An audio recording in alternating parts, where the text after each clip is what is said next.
ভাইয়ার আমার দামাজিরা, আমার আপনার নবী বিশ্ব নবী রাহমাতুল লিল আলামিন তিনি কি করলেন? হুজ্জাতুল বিদাতে শেষ যখন হজ পাকে গেলেন, হজ পাকে গিয়ে আরাফার ময়দানে জাবালে রাহমাতে সোয়ালুক্ষ সাহাবীদের মাঝে নবীজি ভাষণ দিলেন। বিভিন্ন কথা বলতে বলতে নবীজি বললেন, তারাক্তু ফীকুম আমরাইন লাম তাদিল্লু মা তামাসসাকতুম বিহিমা কিতাবাল্লাহি ওয়া সুন্নাত রাসূলি।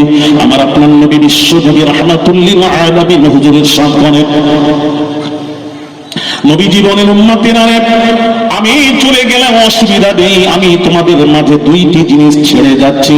ওই দুইটি জিনিসকে যদি তোমরা মজবুত করে ধরতে পারো, দুইটি জিনিসকে মজবুত করে ধরতে পারো, আমি রাসূল বলে গেলাম, তোমরা কখনো পথভ্রষ্ট হবে না, তোমরা কখনো গুমরাহ হবে না, গুমরাহ হবে না, পথভ্রষ্ট হবে না। দুইটি জিনিসকে মজবুত করে ধরো। দুইটি জিনিস কি? নবী বললেন, কিতাবাল্লাহি ওয়া সুন্নাত রাসূলি। একটা হলো কোরআন শরীফ, দ্বিতীয়টা হলো হাদিস শরীফ। তাহলে আমাদেরকে মুসলমানকে ফলো করতে হবে কোরআন হাদিস। কি ফলো করবেন? একটু কথা বলবেন আমার সাথে, আমার ওয়াজে একটু কথা বলতে হবে। যেহেতু আমি আপনাদের শিক্ষক, উপরে বসেছি, আপনার নিচে বসেছেন, কিছু শেখাবো, একটু হানা বললে আমি যাতে করে বুঝতে পারি যে আপনারা ওয়াজ বুঝতে পারছেন। ভাইরা আমার, বাবাজিরা, তাহলে আমরা ফলো করবো কোরআন হাদিসকে। আসুন কোরআন ফলো করছি। আল্লাহর কোরআন কি বলছে ভালো করে শুনুন। আল্লাহর কোরআন কি বলছে? আল্লাহ পাক বলছেন, আল্লাহ পাক বলছেন, ফাইন তানাযাতুম ফি শাইইন ফারুদ্দুহু ইলাল্লাহ, ফারুদ্দুহু ইলাল্লাহি ওয়ার রাসূল। আল্লাহ পাক বলছেন, আল্লাহ পাক কোরআন পাকে ঘোষণা করেন, ফাইন তানাযাতুম ফি শাইইন ফারুদ্দুহু ইলাল্লাহি ওয়ার রাসূল। আল্লাহ পাক বলছেন, পৃথিবীতে আলেম উলামা মুহাদ্দিস মুফাসসির যদি কোনো কথা বলেন, তাদের কথার মধ্যে যদি দ্বিমত দেখা যায়, দ্বিমত দেখা গেছে, মতভেদ দেখা গেছে, তখন তোমরা কিভাবে ফয়সালা করবে? তোমরা দাঁড়িয়ে এটা বলবে না সৌদির আলেম, মক্কা মদিনার আলেমরা যা করেছেন, সৌদির আলেমরা যেটা করেন ওটাই সঠিক। কেউ বলবেন না হিন্দুস্তানের আলেম যেটা বলেছেন ওটাই সঠিক।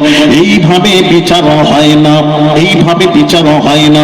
ভাইরা আমার, বাবাজিরা, মা বোনেরা, বিচারের ফয়সালা আল্লাহ করে দিলেন সুন্দরভাবে। আল্লাহ পাক কোরআন পাকে ঘোষণা করেন, কোরআনকে ফলো করুন। আল্লাহ পাক বলছেন, ফাইন তানাযাতুম ফি শাইইন ফারুদ্দুহু ইলাল্লাহি ওয়ার রাসূল। এক শ্রেণীর উলামারা বলছেন মিলাদ চলবে না, আরেক শ্রেণীর উলামা বলছেন মিলাদ চলবে, বিশ্ব নবী দিবস উদযাপন চলবে, অসুবিধা নেই। তাহলে উলামাদের মধ্যে দ্বিমত দেখা গেছে, দ্বিমত দেখা গেছে। এখন ফয়সালাটা কিভাবে করবেন? আল্লাহ বলছেন, উভয়ের কথাটা কোরআন হাদিসে ফেলে দেখবে, উভয়ের কথাটা কোরআন হাদিসে ফেলে দেখবে।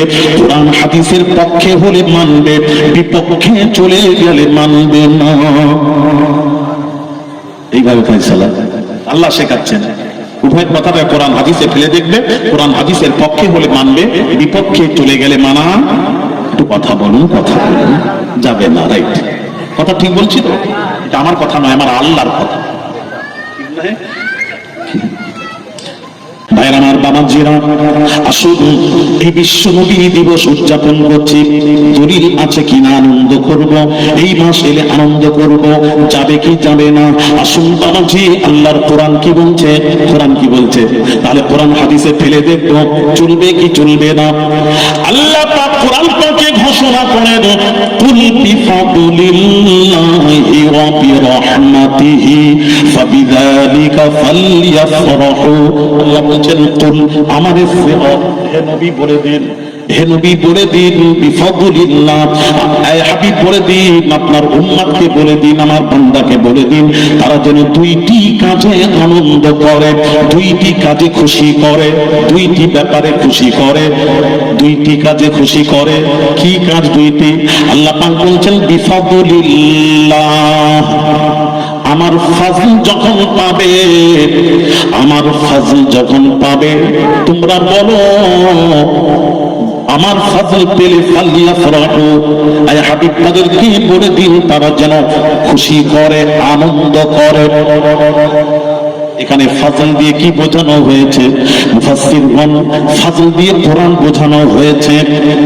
আল্লাহর কোরআন যে মাসে যেদিন নাযিল হয়েছে, কোন দিন? ইন্না আনজালনাহু ফি লাইলাতিল কদর, রমজান মাসের কদরের রাত্রিতে কোরআন নাযিল হয়েছে। ওই মাস এলে বৎসরে ওই মাস যখন ঘুরে ঘুরে আসবে, ওই মাস পেলে ওই রাত পেলে ফালিয়াফরাহু, তোমরা আনন্দ করো, আনন্দ করো, আনন্দ খুশি করো। আরেকটা কাজ, ওয়াবি রাহমাতিহি, আর আমার রহমত পেলে তোমরা আনন্দ করো।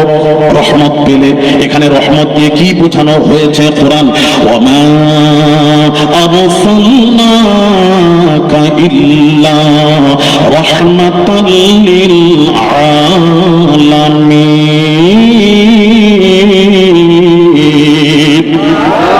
আল্লাহ পাক বলছেন, আমি মুহাম্মদকে সারাটা রহমত করে পাঠালাম। আমার নবী যেদিন দুনিয়া আগমন হচ্ছে, ওই দিনটা তোমরা যখন বৎসরে ঘুরে ঘুরে আসবে, ওই মাস ওই দিন যখন আসবে, আমার আল্লাহ বলছেন বান্দরে, ও নবীর আশিকরা, ও নবীর পাগলেরা, ফালিয়াফরাহু, তোমরা খুশি করো, আনন্দ করো। জোরে বলো।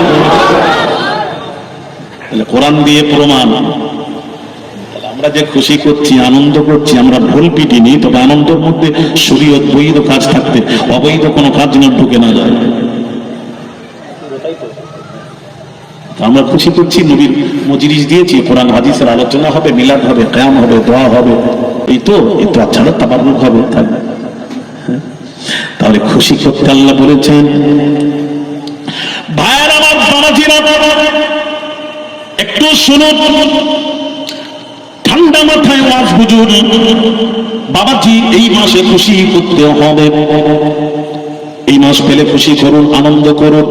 আল্লাহ নবী বিশ্ব নবী রাহমাতুল লিল আলামিন, হাদিস শরীফ বাবাজি, আল্লাহ নবী বিশ্ব নবী রাহমাতুল লিল আলামিন নিজের মিলাদের খুশিতে, নিজের পয়গাইশের খুশিতে, পয়গাইশকে আরবিতে মিলাদ বলা হয়, মাউলুদ, মিলাদাত থেকে বাবাজি, মাউলুদ থেকে মিলাদ, এই যে রাসূলুল্লাহ বাবাজি জন্ম। আল্লাহ নবী নিজের পয়গাইশ জমা করে, জবাই করে সাহাবীদেরকে নিজের মিলাদের খুশির খানা খাইয়েছেন। ঝুলি চড়ে নিজে খাইয়েছেন। ভাইরা আমার, বাবাজিরা ভালো করে বুঝবেন, ভাইরা আমার, বাবাজিরা নিজে খাইয়েছেন, নিজে খাইয়েছেন, মিলাদের খুশির খানা খাইয়েছেন। এবার বাস ওলামারা কি বলছেন শুনুন, এখানে বাস ওলামারা বলেছেন, রাসূল যে মিলাদের স্বীকার করছে, বাস আলেমরা স্বীকার তো করতে হবে, হাদিস শরীফ। বাস ওলামারা বলেছেন নবী খুশি করেছেন, নবী খুশি করেছেন, তবে কিসের খুশি? তবে কিসের খুশি? ভালো করে ব্যাখ্যা শুনবেন। তাহলে নবীজি নিজের মিলাদের, নিজের পয়দাইশের খুশিতে নবীজি বকরি জবাই করে সাহাবীদেরকে খানা খাইয়ে নিজের মিলাদ নিজেই মানিয়েছেন। জোরে বলুন সুবহানাল্লাহ। এটাকে বাজ ওলামারা কি বলছেন, একটু ঘুরিয়ে দিয়েছেন। ঘুরিয়ে দিয়ে কি বলছেন জানেন? বলছেন না, ওটা মিলাদের খুশির খানা নয়, ওটা আকিকার খুশির খানা। আকিকা করেছেন, আকিকার খুশির খানা নবী নিজেই বকরি জবাই করে যে খানা খাইয়েছেন, ওটা আকিকার খুশি, নবীজির আকিকার খুশি। আর যদি বলে আকিকার খুশি, নবীজির বয়স যখন জাদুল মাদ, ইমাম ইবনুল কাইয়িম, ইমাম তাইমিয়ার শাগির্দ, তিনি বলছেন নবীজির আকিকা 7 দিন বয়স, দুনিয়াবি বয়স, দুনিয়াবি বয়স নবীজির 7 দিন ছিল, 7 দিন। সেই সময় আব্দুল মুত্তালিব আকিকা নবীজি হযরত মুহাম্মদ সাল্লাল্লাহু আলাইহি ওয়াসাল্লাম আকিকা করে দিয়েছিলেন। জোরে বলুন সুবহানাল্লাহ। 7 দিনে করা সুন্নাত, না পরে করলেও হবে, তবে 7 দিনের সুন্নাত। তাহলে আব্দুল মুত্তালিব 7 দিনে নবীজির আকিকা করে দিয়েছেন। তাহলে নবীজি আবার 40 বছর পর নবুয়তের, এই এলান নবুয়তের পর আবার নবী বকরি জবাই করে আবার খানা খাওয়ালেন, ওটা আকিকা নয়, ওরা বলছো ওটা আকিকা। আহলে সুন্নাহ ওয়াল জামাতের আকীদা, আমাদের আকীদা হলো, তোমরা বলছো ওটা আকিকা। আমরা বলছি না, আকিকা তো আব্দুল মুত্তালিব করে দিয়েছেন 7 দিন বয়সে। তাহলে 40 বছর পর যেটা করছেন ইলানে নবুয়তের পর, ওটা মিলাদের খুশির খানা। জানান না, এখন কথা আছে। তখন ওনারা ঘুরে বসলেন, আলেম সমাজ ডেকে বসলেন। কি বলছেন জানেন? বলছে না, ওটা যেটা আব্দুল মুত্তালিব 7 দিন বয়সে নবীর দুনিয়াবি বয়সে যে আকিকা করেছিলেন, ওটা ইলানে নবুয়তের পূর্বে করেছিলেন। আর নবুয়তের পূর্বের আমল শুদ্ধ হয়নি, এই জন্য ওটাকে নবী শুদ্ধ করার জন্য 40 বছর পর ইলানে নবুয়তের পর ওটাকে শুদ্ধ করার জন্য আবার নতুন করে বকরি জবাই করে সাহাবীদের খানা খাইয়ে এই আকিকাটাকে শুদ্ধ করেছেন। ইনাদের বক্তব্য কিছুক্ষণ মেনে নিলাম আমরা। তাহলে আপনাদের বক্তব্য হলো নবুয়তের মানে 40 বছর পূর্বের আমল শুদ্ধ হয়নি, মানে আকিকা শুদ্ধ হয়নি, 40 বছর পূর্বে হয়েছে, শুদ্ধ হয়নি। আচ্ছা ঠিক আছে, মেনে নিলাম, কিছুক্ষণ মানলাম। বিচারে বসেন 10 জনের কাছে।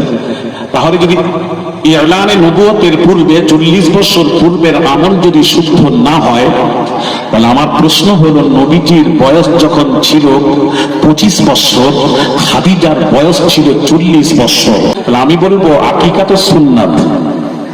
আর বিবাহ তো একদম, বিবাহ যদি উল্টো পাল্টা হয়ে যায় তাহলে সন্তানের গড়বড়ি আসবে। তাহলে আকিকার চেয়ে তো খুব মানে একদম কঠিন কাজ হলো বিবাহ। তাহলে বিবাহটাও তো রাসূল ইলানে নবুয়তের পর খাদিজার বিবাহটাও তো নতুন করে পড়িয়ে শুদ্ধ করতে পারতেন।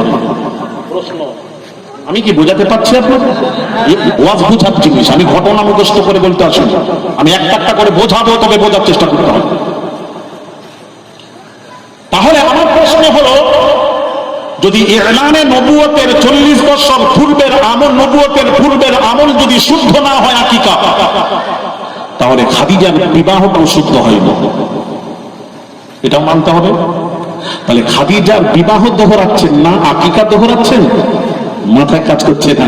তাহলে বুঝতে হবে, নবী যে ইলানে নবুয়তের পর 40 বছর পর যে নতুন করে বকরি জবাই করে খানা খাওয়াচ্ছেন সাহাবীদেরকে, ওটা আকিকার নয়। আকিকা তো 7 দিনে হয়ে গেছে, ওটা আকিকার নয়, ওটা নিজের মিলাদুন নবীর পয়দাইশের খুশির খানা।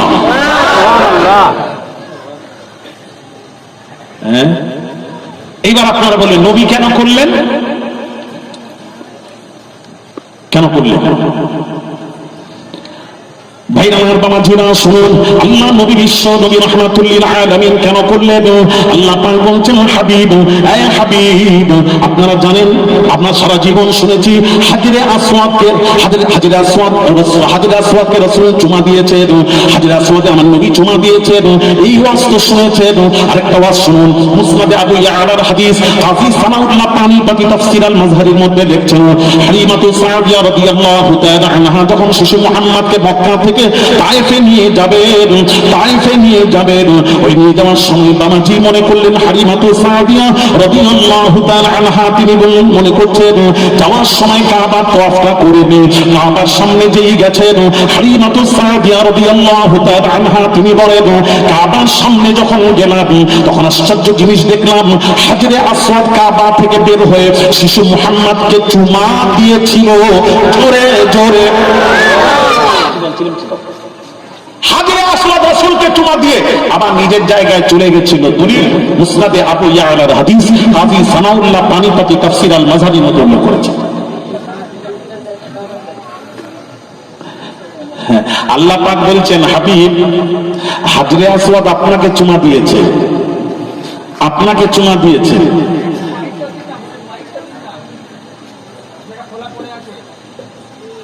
হাজরে শুনেন, এদিকে তাকান, অন্য মনস্ক হবেন না। তো হাজরে আসওয়াদে আল্লাহ বলছেন, হাবিব, ওই হাজরে আসওয়াদ আপনাকে চুমা দিয়েছে, আপনাকে চুমা দিয়েছে। পরবর্তীতে আল্লাহ রাসূলকে বললেন, আমার হাবিব, আপনি একবার হাজরে আসওয়াদে চুমা দিন। তার কারণ আপনার চুমার পর পৃথিবীর যেই হাজিরা হজ করতে আসবে বা উমরা করতে আসবে, এসে যখন হাজিরা আসওয়াদকে চুমা দেবে, আপনার পর যারাই চুমা দেবে ওই চুমাটাকে আমি আল্লাহ সুন্নাত হিসেবে গ্রহণ করে নেব। এই জন্য নবীকে দিয়ে আল্লাহ হাজিরা আসওয়াদকে চুমা দেওয়া করিয়েছেন, হাজিরা আসওয়াদকে চুমা দেওয়া করিয়েছেন। আচ্ছা বলুন তো দেখি, এই হাজিরে আসওয়াদ পৃথিবীতে দুইটি পাথর শ্রেষ্ঠ, একটা হলো হাজিরে আসওয়াদ, দ্বিতীয় হলো মাকাম ইব্রাহিম। এখানে দুইটি পাথর শ্রেষ্ঠ। হাজিরে আসওয়াদ শ্রেষ্ঠ কেন? অনেকেই বলছেন জান্নাতি পাথর হিসেবে শ্রেষ্ঠ। সব আলেমরা বলে বেহেশত থেকে আদম নবী নিয়ে এসেছেন, আদম বেহেশত থেকে নিয়ে এসেছেন, এই জন্য বেহেশতি পাথর এই জন্য শ্রেষ্ঠ। আমি আলী আসগরের ওয়াজ শুনেন, যদি তাই হয় তাহলে আমার প্রশ্নের উত্তর দেবে। নবীজির যখন রূহ কবজ হলো, কুল্লু নাফসিন যায়িকাতুল মউত, প্রত্যেক জানদারকে মৃত্যুর স্বাদ একদিন না একদিন গ্রহণ করতে হবে, কোরআন। তাহলে আল্লাহর কথা মতো আল্লাহ বললেন আজরাইল যাও আমার হাবিবের রূহ কবজ করো। আল্লাহর হুকুমে রাসূলের আত্মা যখন কবজ হলো, আজরাইল বলছেন, আল্লাহ কবজ করে বলছেন, আল্লাহ, অনেক কথা আমি একদম সংক্ষিপ্ত বলছি, আমি সব কথা যদি বলা সম্ভব নয়। রূহ কবজের পর ফেরেশতা বলছে, আজরাইল বলছেন, আল্লাহ, মুমিনদের আত্মা থাকে ইল্লিনে, কাফিরদের আত্মা থাকে সিজ্জিনে। এখন আপনার হাবিবের আত্মা তো কবজ করেছে আপনার আদেশে, এখন এই আত্মাটা ইল্লিনে রেখে দিই, রাখতে তো হবে একটা জায়গায়, ইল্লিনে রেখে দিই। হুকুম হচ্ছে ইল্লিন আমার হাবিবের কদমের ওসিলায় সৃষ্টি, সুতরাং ওখানে রাখা যাবে না। আচ্ছা তাহলে আল্লাহ লৌহে মাহফুজে রেখে দিই, হুকুম হচ্ছে লৌহে মাহফুজ আমার হাবিবের কদমের ওসিলায় সৃষ্টি, ওখানেও রাখা যাবে না। আল্লাহ জান্নাতে রেখে দিই, আরে জান্নাত লাউলা কালামা খালাকতুল আফলাক লাউলা কালামা খালাকতুদ দুনিয়া, আমি আল্লাহ যদি নবীকে সৃষ্টি না করতাম, না লাউ হতো, না আসমান, না জমিন, না চন্দ্র, না সূর্য, না আরশ, না কুরসি, না লাউ, না কালাম, না জান্নাত, না বেহেশত, কিছুই হতো না, সব আমার হাবিবের কদমের ওসিলায়। সুতরাং ওই জান্নাত তো আমি তৈরি করেছি আমার হাবিবের কদমের ওসিলায়, সুতরাং যার ওসিলায় সৃষ্টি তার আত্মা এখানেও রাখা যাবে না। প্রশ্ন, আল্লাহ আরশা জিনে রেখে দিই না, আরশ আমার হাবিবের কদমের ধরি নেওয়ার জন্য আরশ তর পাচ্ছে। হ্যাঁ, নবী চিনলেন না, এরা নবী চিনে না। নবী জুতো মোবারক চিনে না, নবী তো দূরের কথা। বলছেন নবী আমাদের মতো মানুষ, খালি ওহী নাজিল হয়, আমাদের উপর ওহী নাজিল হয় না, এছাড়া কোনো পার্থক্য নেই। আস্তাগফিরুল্লাহুল আযীম, কত বড় কথা। ভাইরা আমার, বাবা জুরা, শাইর বলছেন, কবি বলছেন, কবি কি বলছেন? मैं वो शाइर नहीं जो चांद कह दूं उनके चेहरे को, मैं वो शाइर नहीं जो चांद कह दूं उनके चेहरे को, यानी मुस्तफा के चेहरे को चांद कह दूं, ये शाइर नहीं। मैं वो शाइर नहीं जो चांद कह दूं उनके चेहरे को, मैं उनकी कफश पा पर चांद को कुर्बान करता हूं। দুই কবি বসেছেন, কবির মধ্যে পার্থক্য আছে, আলেম আলেমের মধ্যে পার্থক্য আছে, বক্তার মধ্যে পার্থক্য আছে। দুই কবি বসে বলছেন নবীর চেহারার উপর বক্তব্য দিতে হবে। এক কবি বলছেন নবীর চেহারাটা চাঁদের মতো, আরেকটা কবি বলছেন আমি তোর মতন কবি নই, যে রাসূলুল্লাহ সাল্লাল্লাহু আলাইহি ওয়াসাল্লামের চেহারাটা পূর্ণিমা চাঁদের মতো বলবো, ও কবি আমি নই, বরঞ্চ আমি বলবো मैं उनकी कफश पा पर चांद को कुर्बान करता हूं, বরঞ্চ আমি বলবো নবীজির নাল মুবারক অর্থাৎ জুতো মুবারকের কাছে চাঁদ কিছুই নয়। সুবহানাল্লাহ। নবী বোঝো, তবেই তো জুতো বুঝবে, জুতো মুবারক, জুতো বলবেন না, জুতো মুবারক।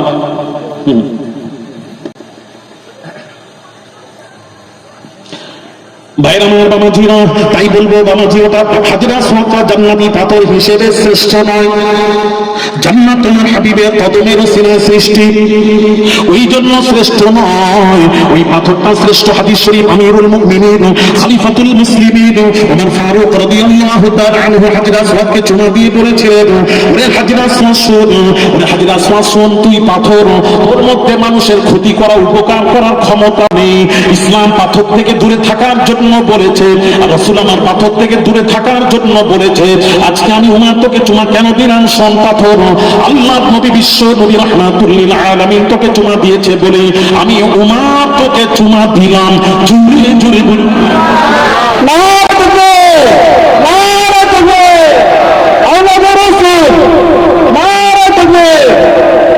তাহলে বেহেশতি যদি হাদিস শরীফে থাকে দেখান, আমার জানা নেই। দেখান, গর্ব করছি না, চ্যালেঞ্জ করছি, দেখান। একটা মৌলবি দেখাবে হযরত আমিরুল মুমিনিন দাঁড়িয়ে বলেছেন, এই হাজরা সোয়াক, তুই জান্নাতি পাথর হিসেবে তোকে চুমা দিচ্ছি, দেখা একটা হাদিস। আর আমি বলছি, আমিরুল মুমিনিন বলছেন, এই হাজরা সোয়াক, তোকে চুমা দিতাম না। আমি কেন চুমা দিলাম? এই জন্য চুমা দিলাম, তোকে নবীজি চুমা দিয়েছেন বলেই আমি তোকে চুমা দিলাম। হায় হায়, তার পাথরটা শ্রেষ্ঠ কেন? নবীজির লাভ মোবারক ওই পাথর স্পর্শ হয়েছে, লাগার কারণে, টাচ হওয়ার কারণে আল্লাহ বলছেন এই পাথরটা হয়ে গেছে পৃথিবীর সব পাথর হতে শ্রেষ্ঠ, একে এখানেই রেখে দাও, ওকে সরানো যাবে না। কটা হলো? একটা পাথর। এইবার দ্বিতীয় নম্বর, পৃথিবীতে দুইটি পাথর শ্রেষ্ঠ, আরেকটা হলো মাকাম ইব্রাহিম। আচ্ছা প্রশ্ন, মাকাম ইব্রাহিম এই পাথরটা শ্রেষ্ঠ কেন? একজন বলুন কেন? ইব্রাহিম নবী কাবা ঘর তৈরি করেছিলেন, এই জন্য আপনাদের সাথে আমার হবে না, আমি একটু আলাদা বলছি, বোঝাচ্ছি। কেমন আলাদা? এটাই শুনেছেন তো? ওয়াজে শুনেছেন, ওয়াজে।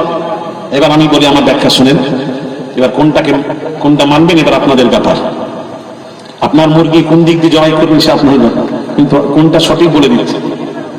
ভাইরা আমার বাবাজিরা, নূহ নবীর প্লাবনে বাবাজি কাবা মুনহাদিম হয়ে গেছিল। বাবাজি মাটির সাথে মিশে গেছিল। বাবাজি পরবর্তী ইব্রাহিম আলা নবিয়্যিনা আলাইহিস সালাতু ওয়াস সালাম আল্লাহ রাব্বুল আলামিন বললেন, ইব্রাহিম আমার কাবা নির্মাণ করো, আমার ঘর নির্মাণ করো। আল্লাহ তাআলা ইব্রাহিম নবীকে আদেশ করলেন। ইসমাঈল যাবিহুল্লাহ পাথর বয়ে দিচ্ছেন, ইব্রাহিম নবী পাথর কাটছেন।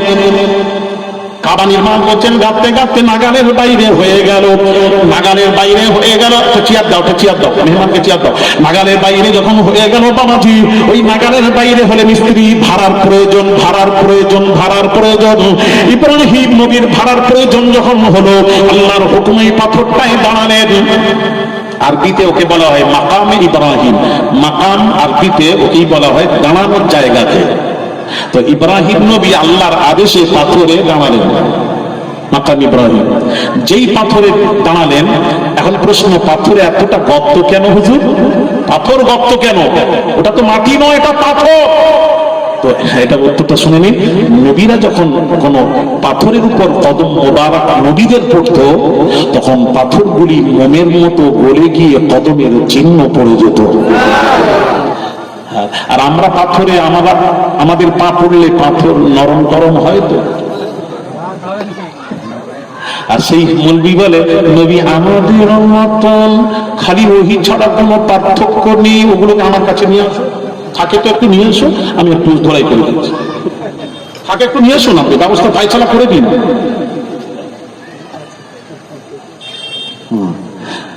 সাদা সিধা লোক, ফুরফুরা সিলসিলা বা তরিকাপন্থী দরবারের লোকগুলো সাদা সিধা হয়, সরল হয়, ঝগড়া করতে চায় না। আমাদের পীরেরা ঝগড়া শেখায়নি, কথা ঠিক কি? যার জন্য এরা সরল মানুষ। আমাদের কাছে আয় বুঝিয়ে দে, সব লোকগুলোকে নিয়ে তোদের দলে চলে যাবো, নাহলে তোকে তওবা করে আমাদের দলে আসতে হবে। ছেলেরা ঠিক বলছি না ভুল বলছি? আর আসতে বলুন, ঠিক বলছি না? একটু ভলিউম বাড়ানো যায় না? ঠিক না ভুল? হ্যাঁ, ভলিউমটা একটু ঠিক রাখবেন। ম্যাও ম্যাও করবেন না, আমরা হক পীরের মরি, ম্যাও ম্যাও করবেন না, লোক বলবে এরা একদম ভণ্ড পীরের মরি। ভাইরা আমার বাবাজিরা, ইব্রাহিম আলা নবিয়িনা আলাইহিস সালাতু ওয়াসসালাম নবীরা হাজার লাখ বাবাজি নবীরা যখন পাথরের উপর কদম পড়তো নবীদের, তখন পাথরটা মোমের মতো গলে গিয়ে কদমের চিহ্ন পড়ে যেত, চিহ্ন পড়ে যেত, চিহ্ন পড়ে যেত। আমার একটা প্রশ্ন এখানে আছে, প্রশ্ন করব, উত্তরটা দয়া করে আজবনগর এলাকাবাসীদের কাছে চাই। উত্তরটা, প্রশ্নটা কি আগে শুনুন, উত্তরটা পরে। আমার প্রশ্ন হলো, ইব্রাহিম নবী ওই একটা পাথর নয়, লাখো লাখো পাথরের উপর দিয়ে চলাফেরা করেছেন। যেখানে কদম মোবারক পড়েছে সেই পাথর মোমের মতো গলে গিয়ে কদমের চিহ্ন পড়ে গেছিল, কিন্তু এখন সে চিহ্ন বাকি নেই, সমস্ত চিহ্ন মুছে গেছে। তবে ইব্রাহিম নবীর একটা কদমের চিহ্ন মুছে না, কিয়ামত অবধি বুঝবে না ওটা কোন পাথর। মাকামে ইব্রাহিম, ওই পাথরের চিহ্ন মুছে না, আর মুছবেও না। আমি আলী আসগারের প্রশ্ন হলো, ইব্রাহিম নবীর সমস্ত কদমের চিহ্ন মুছে গেছে, এই মাকাম ইব্রাহিম এই পাথরের চিহ্ন মুছে না, কিয়ামত অবধি মুছবে না, না মুছার কারণ কি জানতে চাই? এই উত্তরটা আপনারা দয়া করে দেবেন। এর পেছনে কি রহস্য আছে না মোছা?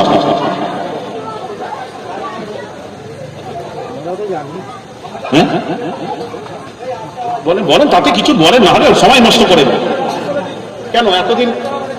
এতদিন ওয়াজ শুনছেন, জানবেন না কেন?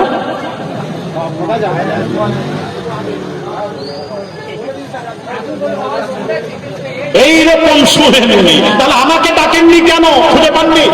ও ভারতবর্ষে ঘুরছি, রাইট। আসেন একটু বুঝিয়ে যায় আজকে। ভাইরা আমার বাবাজিরা শুনুন, এই পাথরের চিহ্ন মুছে না, মুছবে না কেন?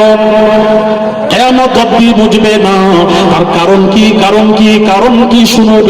আসুন বাবাজি, ওই কারণটা বলে দিই। ইব্রাহিম নবী যখন কাবা নির্মাণ করে নিলেন, কাবা যখন নির্মাণ হয়ে গেল, ওই পাথরের উপর দাঁড়িয়ে ইব্রাহিম নবী আল্লাহকে বলেছিলেন, রব্বুল আলামিন আল্লাহ, রব্বুল আলামিন আল্লাহ, আয় আল্লাহ, তোমার ঘর তৈরি করে দিয়েছি, তুমি আমাকে পারিশ্রমিক দাও, মজুরি দাও। আল্লাহর কাছে পারিশ্রমিক চাইলেন, তোমার ঘর করেছি, তোমার আদেশ, এখন তুমি পারিশ্রমিক দাও। আল্লাহ বলছে নিশ্চয়ই দেব, তবে কি চাও বলো, কি নেবে বলো? ইব্রাহিম আলা নবিয়িনা আলাইহিস সালাতু ওয়াস সালাম কি বলেছিলেন বাবাজি? ইব্রাহিম নবী কি বলেছিলেন সব কোরআন বাবাজি? রব্বানা ওয়াজআলনা মুসলিমাইন লাকা ওয়া মিন যুররিয়্যাতিনা উম্মাতান মুসলিমাতান লাকা ওয়া আরিনা মানাসিকানা ওয়া তুব আলাইনা ইন্নাকা আনতাত তাওয়াবুর রহিম। রব্বানা ওয়াবআস ফীহিম রাসূলাম মিনহুম ইয়াতলু আলাইহিম আয়াতিকা ওয়া ইউআল্লিমুহুমুল কিতাবা ওয়াল হিকমাতা ওয়া ইউযাক্কিহিম ইন্নাকা আনতাল আজিজুল হাকীম।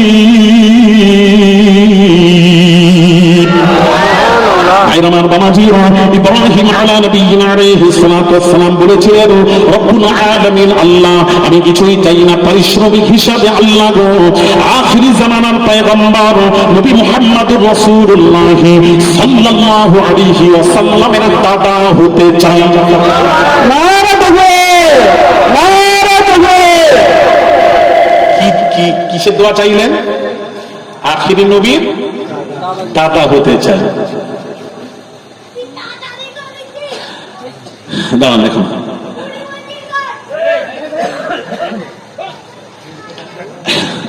দাদার দোয়া চেয়েছিলেন, বুঝাচ্ছি। আমার এখানে একটা প্রশ্ন, আমার প্রশ্ন, সেটা আপনাকে আবার করি। দোয়া কি আর ছিল না? কত তো দোয়া ছিল, তো উনি দাদার দোয়াটা কেন চাইলেন? নিশ্চয়ই এর পেছনে কোনো রহস্য লুকিয়ে আছে, ঠিক আছে না? দাদার দোয়াটা কেন চাইলেন? এর পেছনে কি রহস্য আছে ওটা কি জানেন? হ্যাঁ না তাড়াতাড়ি বলেন, দেরি করবেন না, জানেন ওটাও জেনে নিন। দাদার দোয়াটা কেন চাইলেন পাশাপাশি শুনি। ভাই আমার বাবাজি, দাদার দোয়া এই জন্য চাইলেন, কিয়ামতের দিন বাবাজি আল্লাহ তাআলা সমস্ত নবীদেরকে যখন ডাকবেন, আদম নবীকে ডাকবেন ইয়া আদম, নূহ নবীকে যখন ডাকবেন ইয়া নূহ, ইয়া ইয়াহইয়া, ইয়া দাউদ, ইয়া সুলাইমান, ইয়া মূসা, ইয়া ঈসা, এই আদম, এই নূহ, এই মূসা, এই ঈসা, এই দাউদ, এই সুলাইমান, এই ইউসুফ, এই ইয়াকুব, এই এই শুআইব, এই সালেহ, সমস্ত নবীদের নাম ধরে ধরে আল্লাহ কিয়ামতের দিন ডাকবেন। আর যখন ইব্রাহিম নবীকে আল্লাহ যখন কিয়ামতের দিন ডাকবেন, এই ইব্রাহিম এইভাবে ডাকবেন না, ডাকবেন না, ডাকবেন না।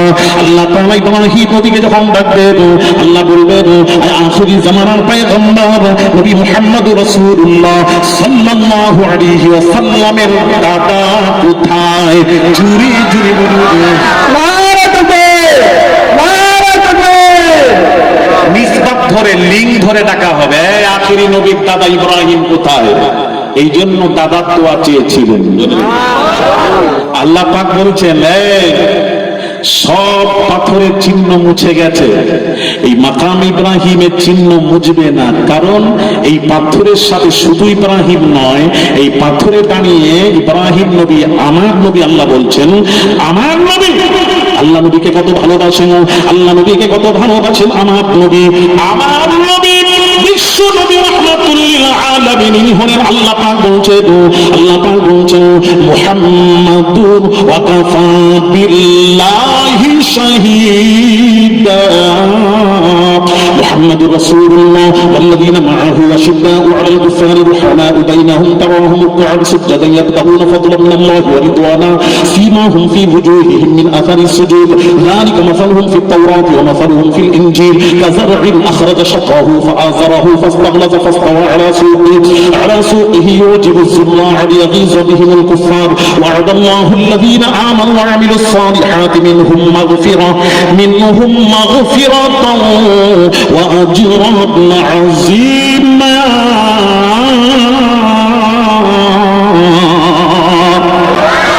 আল্লাহ পাক বলছেন ওয়াকাফা বিল্লাহি শাহীদা।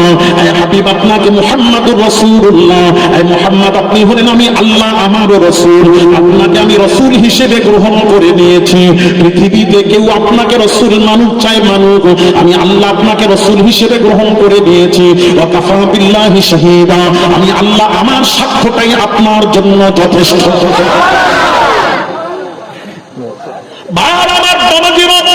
ইব্রাহিম আলা নবিয়িনা আলাইহিস সালাতু ওয়াস সালাম তিনি আল্লাহকে বলছেন হাসবিয়াল্লাহু ওয়া নি'মাল ওয়াকিল। ইব্রাহিম নবী আল্লাহকে আরজি করছেন, ইলতিজা করছেন, রব্বুল আলামিন আল্লাহ হাসবিয়াল্লাহ, আল্লাহ তুমি আমার জন্য যথেষ্ট। ইব্রাহিম বলছেন আল্লাহ তুমি আমার জন্য যথেষ্ট। আর আল্লাহ রাসূল সম্পর্কে মুহাম্মদ সাল্লাল্লাহু আলাইহি ওয়াসাল্লাম সম্পর্কে আমার আল্লাহ কি বলছেন কোরআন, ইয়া আইয়ুহান নাবিয়্যু হাসবুকাল্লাহ। আল্লাহ বলছেন ইয়া আইয়ুহান নবী, হে নবী, ইয়া আইয়ুহান নবী হাসবুকাল্লাহ।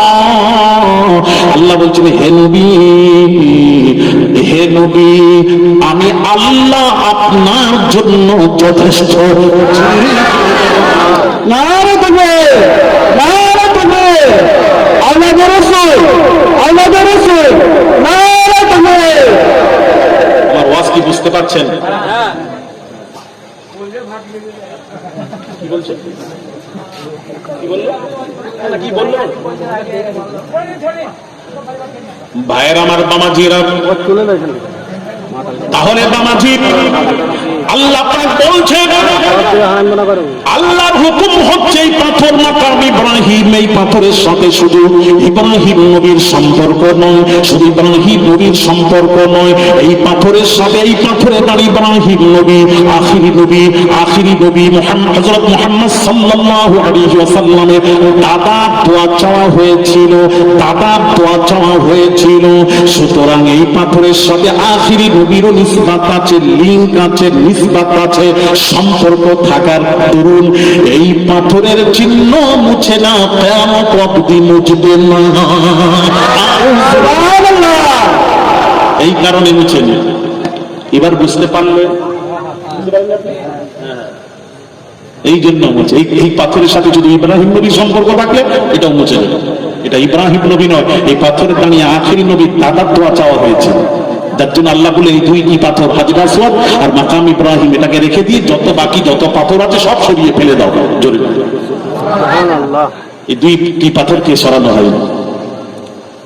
কারণ এই পাথরের সাথে আমার রাসূলের সম্পর্ক আছে, নিসবত আছে, লিংক আছে, যার কারণে এই দুইটি পাথর শ্রেষ্ঠ হওয়ার কারণে এটাই।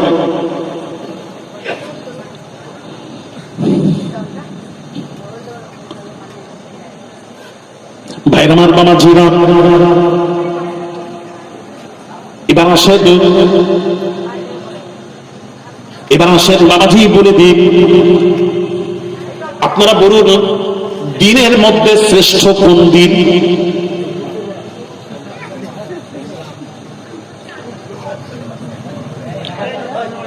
বলেন বলেন বলেন, তাড়াতাড়ি বলেন। দিনের মধ্যে শ্রেষ্ঠ দিন কোনটা? সোমবার দিন। সোমবার দিন।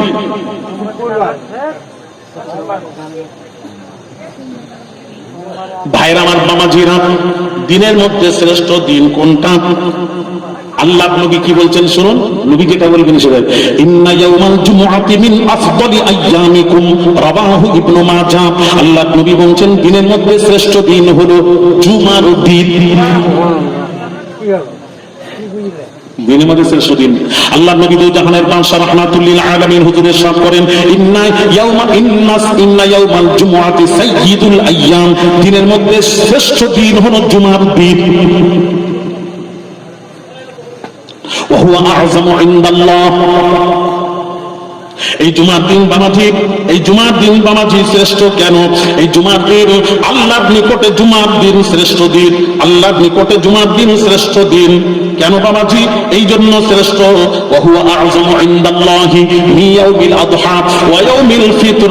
জুমার দিন সম্পর্কে শুনুন, আল্লাহ নবী জাহানের বাদশা রাহমাতুল লিল আলামিন হুজুর ইরশাদ করেন, ওয়া হুয়া আ'যামু ইনদাল্লাহি মিন ইয়াউমিল আযহা ওয়া ইয়াউমিল ফিতর। আল্লাহ নবী বলেন জুমার দিনটা হলো ঈদুল ফিতর, ঈদুল আযহা। আদম আলাইহিস সালাতু ওয়াস সালামের রূহ কবজ হয়েছিল যে দিন, সেই দিনটাও ছিল জুমার দিন। দুটো হলো। নাম্বার 3, ওয়াহবাতাল্লাহু ফীহি আদম ইলাল আরজ। আদম নবীকে বেহেশত থেকে যখন দুনিয়ায় নামানো হয়েছিল, এই দিনটাও ছিল জুমার দিন। নাম্বার 4, ওয়া ফীহি তাকুমুস সাআহ। কিয়ামত যেদিন হবে সেদিনটাও হবে জুমার দিন। কটা হলো? 4টা। ব্যাস, এই 5টা বৈশিষ্ট্য জুমার দিন। হ্যাঁ, ওটা মেদিনীপুরে বলবো আজকে, থাক না, একটা না রাখলে আপনারা মেদিনীপুর যাবেন না। আমি জানি বাবা আপনারাও খুব আছে, এখানে যদি শুনিয়ে দিয়ে মেদিনীপুর যাবেন না। 14,000 আল্লাহর ওলি শুয়ে আছে মেদিনীপুরে, 14,000 টাউনে শুয়ে আছেন। কে বলেছেন? জামানা মুজাদ্দিদুজ জামান আলা হযরত দাদা হুজুর পীর কিবলা কাশফুল কবুর করে বললেন, এই শহরে 14,000 আল্লাহর ওলি শুয়ে আছেন। জোরে বলুন। থাকোটা মেদিনীপুর আগামী চৈত্র মাসে প্রথম সপ্তাহ বুধবার, 3রা চৈত্র রোজ বুধবার, পশ্চিম মেদিনীপুর প্রপার টাউন, জজকোটের পাশে। তাহলে ওখানে যাবেন, মনে করে দেবেন। তবে আজকে রেখে যাচ্ছি। হ্যাঁ, কি বলছেন বলেন না। না, মেদিনীপুর যাবেন তো বলেন, তাহলে আমি বলবো। আমি দাওয়াত দিচ্ছি, দাওয়াত দিলেও যাবেন না? আমি তো শুনেছি দাওয়াত দিলে মানুষ দাওয়াত গ্রহণ করতে, নবীর সুন্নাহ, যাবেন। আচ্ছা, তাহলে এখানে বলে দিই। 5 নম্বর হলো, وفيه ساعة لا يسأل الله فيه العبد شيئا إلا أعطاه إياه ما لم يسأل حراما। আল্লাহ নবী বলছেন জুমার দিন এমন একটি সময় আছে, লম্হা সময় আছে, যে সময়টি বান্দা, আমার বান্দার, আল্লাহ নবী বলছেন আল্লাহর বান্দা যা দোয়া চাইবে, যা দোয়া চাইবে, নবীজি গ্যারান্টি দিয়েছেন 100% তত্ত্ব আল্লাহ রাব্বুল আলামিন মঞ্জুর করে নেবেন। সুবহানাল্লাহ, নারে তাকবীর, নারে তাকবীর। আল্লাহ মঞ্জুর করে নেবেন। বেশি 5টা হয়ে গেল। ও, আপনি কেউ জিজ্ঞেস করেন, আপনি জিজ্ঞেস করেন, আপনার মাথায় এলো। তার মানে মাথা সবার আছে, কিন্তু সবের।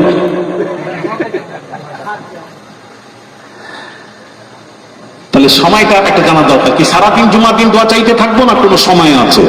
এখানে বলা হচ্ছে এমন একটা লম্হা, মানে এমন একটা সময় জুমার দিন আছে, যে জুমার দিন যা দোয়া চাওয়া হবে 100% সেই দোয়াটা আল্লাহ দরবারে মঞ্জুর হয়ে যায়, আল্লাহ গ্রহণ করেন, কবুল করেন। এবার কোন সময়, এখানে মতভেদ আছে। বাযুল আমারা বলেছেন খুতবা থেকে নিয়ে নামাজ শুরু হওয়ার মধ্য সময়টি কেউ কেউ বলেছেন, বাজ ওলামারা বলেছেন না, আসর থেকে মাগরিবের মধ্য সময় যা দোয়া চাওয়া হবে 100% তার দোয়া মঞ্জুর হয়ে যায়। তবে সহি মতে আসর থেকে মাগরিবের যে সময়টি, এটাই মজবুত কওল। এই সময়টি আপনি দোয়া চাইবেন, আসরের নামাজ পড়তে গিয়ে মাগরিবের নামাজটা মসজিদে বসে পড়বেন, আর ঠিক মধ্য সময়টা আল্লাহর কাছে দোয়া চাইবেন। নবী বলেছেন 100% দোয়া মঞ্জুর হবে। তবে কোন দোয়া? মা লাম ইয়াসআল হারামান, হারাম দোয়া ছাড়া জায়েজ দোয়া যা চাইবেন 100% আল্লাহর দরবারে দোয়া মঞ্জুর হয়ে যায়। এবার কি বুঝলেন? 100% দোয়া মঞ্জুর হয়। এই 5টি কারণে জুমার দিন শ্রেষ্ঠ। আচ্ছা, এবার আমি আলিয়াসগাদ একটু মনে একটু প্রশ্ন রয়ে গেছে আমার কথা বলছি, আপনাদের তো অত ঢুকবেনি, আমার ঢুকেছে প্রশ্ন হলো এতক্ষণ শোনালেন হুজুর, এই যে আমার উম্মাতে মুহাম্মাদীর মর্যাদা এত বড়, এত বেশি কেন বলুন তো? আল্লাহ পাক কোরআনে বলেছেন, কুনতুম খায়রা উম্মাহ, শ্রেষ্ঠ উম্মাত হলো উম্মাতে মুহাম্মাদী। জোরে বলুন, আরো জোরে বলুন। শ্রেষ্ঠ উম্মাত হলো উম্মাতে মুহাম্মাদীকে আল্লাহ কোরআনে শ্রেষ্ঠ বলেছে। কেন শ্রেষ্ঠ? আমরা নবীর উম্মাত হতে পেরেছি, আমাদের সাথে নবীর সম্পর্ক আছে, লিঙ্ক আছে, যার কারণে আল্লাহ বলছেন উম্মাতে মুহাম্মাদীর মর্যাদা বেড়ে গেল। আচ্ছা বলুন, সম্পর্ক বেড়ে গেল, তাহলে নবীর সাথে সম্পর্ক না থাকলে সে শ্রেষ্ঠ হতে পারে না। এটাই বোঝাতে যাচ্ছে, নবীর সাথে সম্পর্ক না থাকলে শ্রেষ্ঠ হতে পারে না। তাহলে জুম্মাটা আপনি বললেন সব দিন হতে শ্রেষ্ঠ, তো জুম্মাটা 5টি বৈশিষ্ট্য বললেন, এই 5টি বৈশিষ্ট্যের কারণে জুম্মা শ্রেষ্ঠ। তাহলে জুম্মা যে শ্রেষ্ঠ 5টি কারণে, তাহলে এর মধ্যে তো নবী নেই, একটা তো নবীর কথা বললেন না, সব আদাম করে গেলেন, তো নবী নেই। তো নবী যখন, যেমন হাদিরে মাকাম ইব্রাহিম, ওই পাথরটা শ্রেষ্ঠ আমার নবীর কারণে। তাহলে এখন প্রশ্ন হলো, এই জুমার দিনটা আদম নবীর সাথে সম্পর্ক, আমাদের নবীর সাথে কোনো সম্পর্ক নেই, তাহলে জুম্মাটা শ্রেষ্ঠ হলো কিভাবে? এটা একটি প্রশ্ন। কি প্রশ্ন, কি বুঝতে পেরেছে? আমার মনে মনে উদয় হল, আমি খুঁজতে লাগলাম, মনে করলাম নিশ্চয়ই এর পিছনে একটা কোনো রহস্য লুকিয়ে আছে, রহস্যটা বের করাতে হবে, নিশ্চয়ই আমার নবীর কোনো ব্যাপার স্যাপার আছে।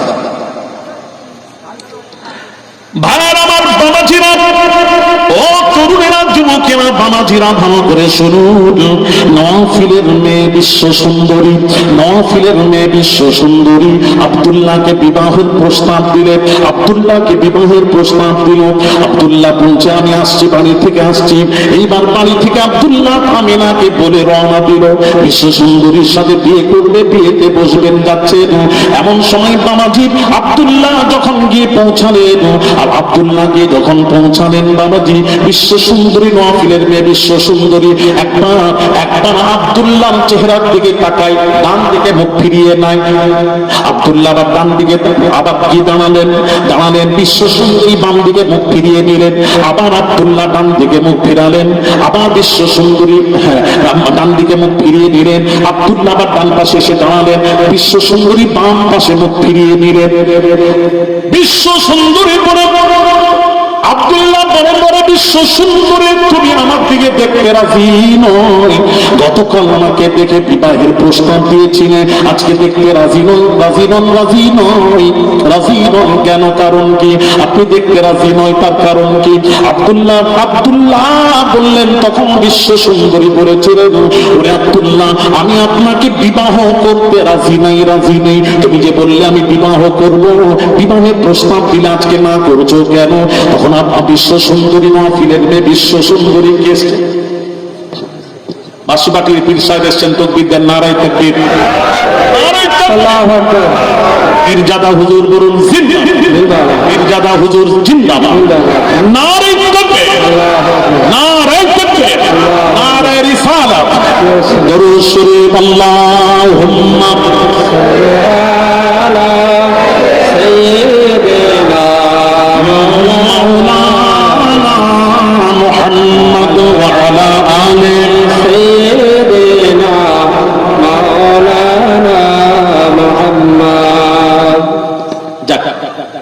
আমাদের পীর সাহেব হুজুর আপনি তশরিফ এনেছেন, আমার পরে পরে আসবেন, আমি ঠিক টাইমে বিদায় নেব, তো একটু শুনে নিন। আজ বুঝতে পারছেন তো?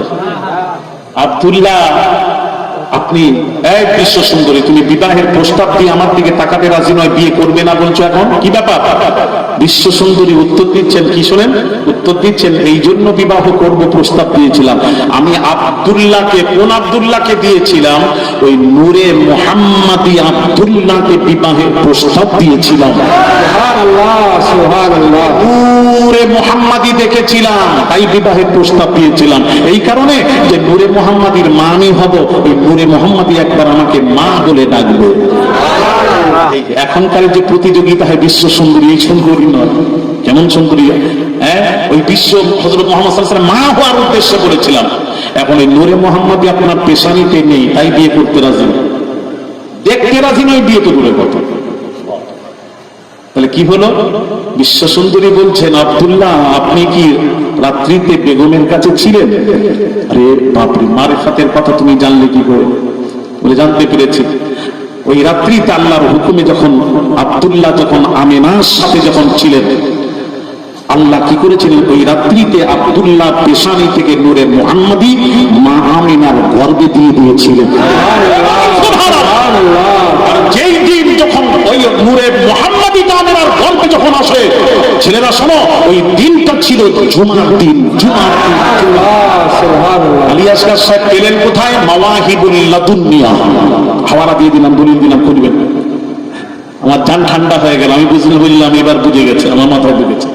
খালি 5 আদামের সাথে শুধু সম্পর্ক নয়, এই জুমার দিনের সাথে আমাদের নবীরও সম্পর্ক থাকার কারণে এই জুমার দিন সব দিন হতে শ্রেষ্ঠ।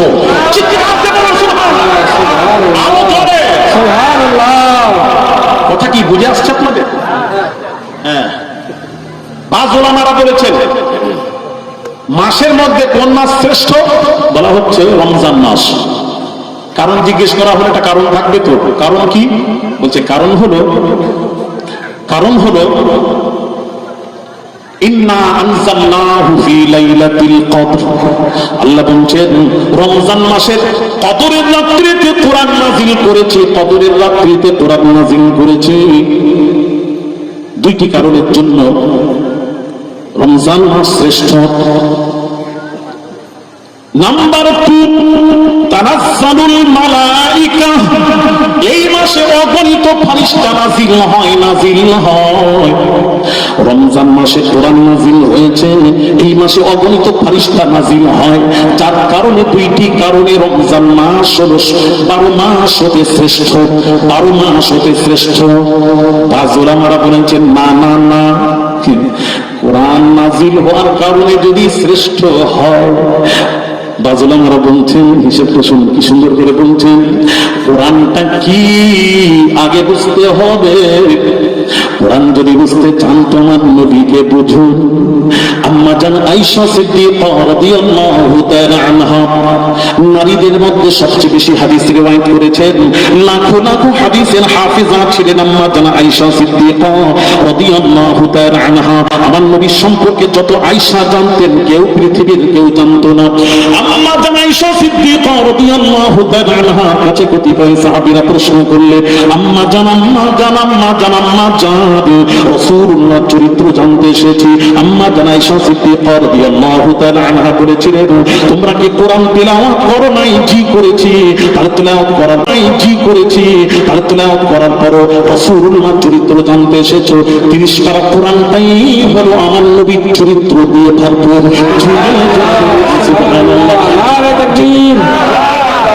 যেটাই আমার নবীর চরিত্র, সেটাই হলো 30 পারা কোরআন হয়ে বের হয়েছে। আরো জোরে কথা ঠিক কিনা? ঠিক বলছি তো না? কি গো, ভুল হলে বলবেন। কে কি আছে বসে আছে বাবারে, নেট ঘেটে ঘেটে এরা মওলানা হয়েছে, আর আমরা পড়াশোনা করে মওলানা হয়েছে। দুটোর মধ্যে পার্থক্য আছে না নেই?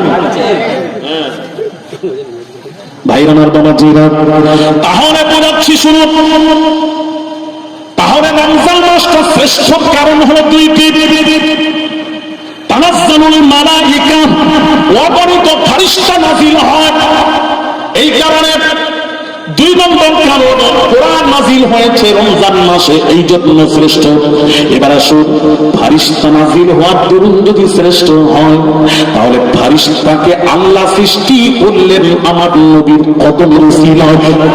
জোরে বলে সুবহানাল্লাহ। যদি আসতেন ফারিস্তাও আসতো না, আসতো না। জোরে বলে সুবহানাল্লাহ। রূহ কবজের ফারিস্তা আজরাইল মালাকুল মউত।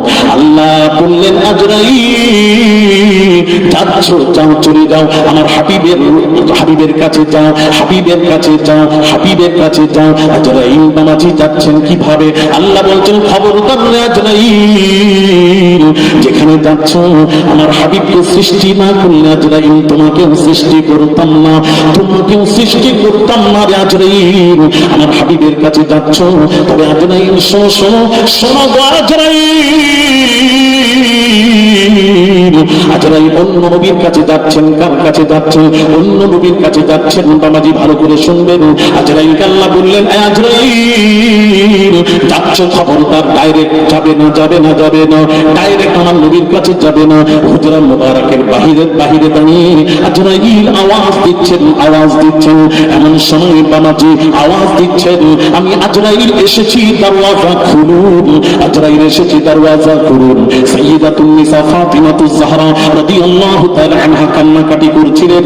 নবীজি বললেন ফাতিমা পর্দা করো, আজরাইল আসছেন। আজরাইলকে ভেতরে প্রবেশের অনুমতি দিলে আজরাইল প্রবেশ করেছিলেন, ভেতরে প্রবেশ করেছিলেন। জোরে জোরে বলুন সুবহানাল্লাহ। ভাইরা আমার বাবাজিরা, ভাইরা আমার বাবাজিরা, ওই আজরাইল মুসা নবীর কাছে গেছেন, ডাইরেক্ট গেছেন, ইনডাইরেক্ট নয়, ডাইরেক্ট গেছেন। যাওয়ার সাথে সাথে গিয়ে বলছেন আমি রূহ কবজ করতে এসেছি, রূহ কবজ করতে। যেই বলেছেন মুসা নবীর কাছে এই কথা বলার সাথে সাথে মুসা নবী টেনে আজরাইলকে এক চড় মেরেছিলেন, এত জোরে মেরেছিলেন ওই চোখ আজরাইলের চোখ কানা করে দিয়েছিলেন। চুরি চুরি বলুন। আপনারা বলবেন হুজুর হাদিসটা কোথায় পেলেন? বুখারী শরীফের হাদিস, বুখারীর হাদিস, বুখারীর হাদিস। এইবার আজরাইল চোখ কানা হয়ে ঠিক হাতে পড়েছে। এইবার নিয়ে আল্লাহর কাছে গেছে। আল্লাহ ও তোমার এক বান্দা, তোমার এক বান্দা তার কাছে গেছিলাম, সে মরতেই চায় না, টেনে এক চড় মেরে আমার চোখ কানা করে দিয়েছে। আল্লাহ বললেন কে কে কে? তার মানে আল্লাহ জানেন না বলেই তো বললেন কে কে। সব জানার পরই প্রশ্ন হয়নি। আল্লাহ সব জানার পর তো প্রশ্ন হয়নি। আল্লাহ বলছেন আমি তো সব জানি, তারপর তোর কাছ থেকে শুনতে চাই, শুনতে চাই। কে কে? না মুসা। মুসা তুমি কি বলেছিলে? না আমি গিয়ে বললাম রূহ কবজ করতে এসেছি। তখন আল্লাহ বলছেন আজরাইল উত্তর জলিলুল কদ সাহাবী, হ্যাঁ জালালি পয়গম্বর, তুর পাহাড়ে কে খালি বলছে রব্বি আরিনি, রব্বি আরিনি, আল্লাহ আমি দেখবো, দেখবো, দেখবো। আল্লাহ বললেন লান তারানি, আমাকে দেখে সহ্য করতে পারবে না, না দেখবো। জব তুর বেমুসা মে আরিনি কাহা, जब तुर बेरुसा में आरीनी कहा, यार्श से फौरन आईनी ना, बेहोश बेहोश ना हो जाना मूसा, हम पर्दा उठाने वाले हैं।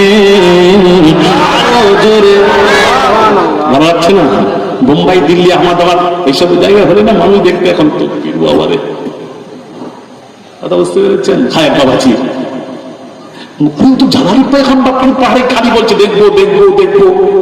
আল্লাহ বলছেন না পারবে না, না দেখবো। শেষ পর্যন্ত আল্লাহ বলেন নাছুর বান্দাই ছাড়বে না। তাজাল্লা তুর পাহাড়ে নাজিল হয়েছিল। তাজাল্লা কতটুকু? মুফাসসিরগণ বলছেন একটা ছুঁচ পানিতে ডুবিয়ে যদি তোলা হয়, ছুঁচের আগায় যতটুকু পানি লেগে উঠে আসতে পারে তার 1/1 তাজাল্লা তুর পাহাড়ে নাজিল হয়েছিল। মুসা সাইকা, তাতে মুসা নবী বেহুশ হয়ে গেলেন, তুর পাহাড় জোরে সুরমায় পরিণত হয়ে গেল। জোরে বলেছে। আর আমাদের নবী মেহরাবে যাচ্ছেন, আল্লাহর সাথে সরাসরি কথা হচ্ছে। জোরে বলুন, জোরে বলুন। ইন্নাহু হুয়াস সামিউল বাসীর। আল্লাহ রাসূলকে দেখছেন, রাসূল আল্লাহকে দেখছেন, আল্লাহ রাসূলের কথা শুনছেন, রাসূল মুস্তাফার কথা শুনছেন। কিচ্ছু নয়, কোনো পরিবর্তনই নেই। হ্যাঁ, কার সাথে কি তুলনা করো? হ্যাঁ, কার সাথে কি তুলনা করো?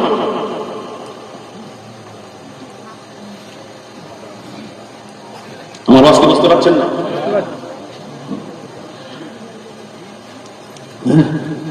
ভাইরা আমার, বাবা জিরা, যখন কথা আছে তো আমি যে কথা বোঝাতে চাচ্ছিলাম, হাজরাইল, এবার আমার প্রশ্ন একটা, আল্লাহ বললেন কি বললেন না বললেন অনেক কথা দিকে যাচ্ছি না, সময় অল্প। তো আমার প্রশ্ন হলো, আজরাইল কে মুসা নবী চড় মারলেন, এখানে একটা প্রশ্ন, দুটো প্রশ্ন আছে। একটা প্রশ্ন হলো, তো আজরাইলের চোখ কানা করে দিয়েছেন এক চড়ে, তখন প্রশ্ন আসবে, আজরাইল তো ফারিস্তারা তো নূর, নূরের আবার চোখ কান নাক মুখ হয় নাকি? প্রশ্ন চলে গেলে করতে পারে, পরে ওর উত্তর দিব, পরে ওরা বলবেন হুজুর আবার আসবেন, যখন আপনারা নিয়ে আসবেন তখন আমি উত্তর দিবেন ইনশাআল্লাহ। একটা নোট করে রাখবে, উত্তর দিয়ে যাব, সব একসাথে হয় না, এটা মনে রাখবে। এখন কথা হলো, মুসা নবী আজরাইলকে চড় মারলেন কেন? প্রশ্ন এটা আমি বলবো, শুনবেন না? আপনার নিশ্চয়ই জানেন বোধ, এই জন্য চুপ করে আছেন। তার জানেন যখন আর বলে লাভ নেই। আরে সবাই জানেনি, তাহলে কে জানে? তাহলে জিজ্ঞেস করছে কে জানে, বলেন। এক্ষুনি বলছে সবাই জানে নাকি? তখন বলছে, আমি যখন ধরলাম তখন বলছে না কেউ জানে না। তাহলে কেউ জানেনি, আমার কাছে জেনে নি। থাপ্পড় মারলেন কেন? আজরাইলকে মুসা নবী, ভালো করে বুঝবেন, থাপ্পড় মারলেন এই কারণে, আজরাইল তুমি আমার কাছে যেভাবে ডাইরেক্ট এসে বললে রূহ কবজ করতে এসেছি, অসুবিধা নেই, ঠিক আছে। আমি থাপ্পড় মারলাম এই কারণে, আজরাইল একদিন তো তুমি আখিরি জামানার পয়গম্বর, যিনি নবীদেরও নবী, রাসূলদেরও রাসূল, যিনি আল্লাহর রাসূল এবং তোমারও রাসূল, ফারিস্তাদেরও রাসূল নবী, তার কাছে একদিন আখিরি নবীর কাছে রূহ কবজ করতে যাবে। খবরদার আজরাইল ডাইরেক্ট আমার মতো ডাইরেক্ট গিয়ে বলবে না রূহ কবজ করতে এসেছি। ওই থাপ্পড় মেরে মুসা নবী আজরাইলকে থাপ্পড় মেরে আদব শিখিয়ে চলে গেলেন।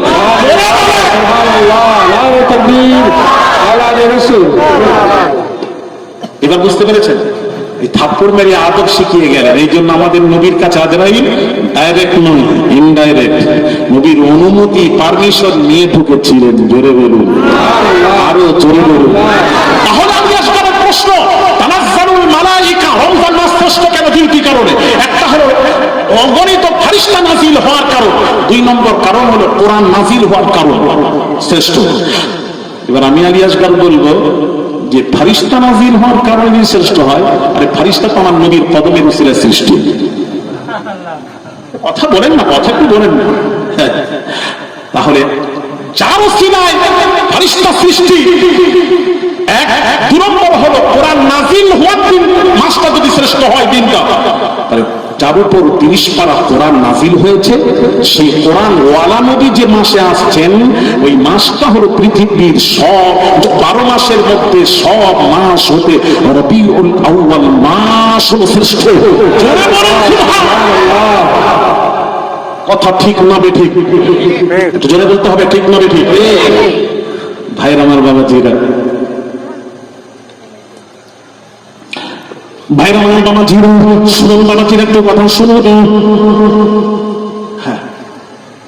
হ্যাঁ, যে প্রশ্ন করে গেল তাকে ডাকো, আমি আস্তে আস্তে করে তার সাথে কথা বলবো, আমি উত্তর দেবো তার সাথে। তাকে ডাকো, ফাইসালা করে একদম করবো।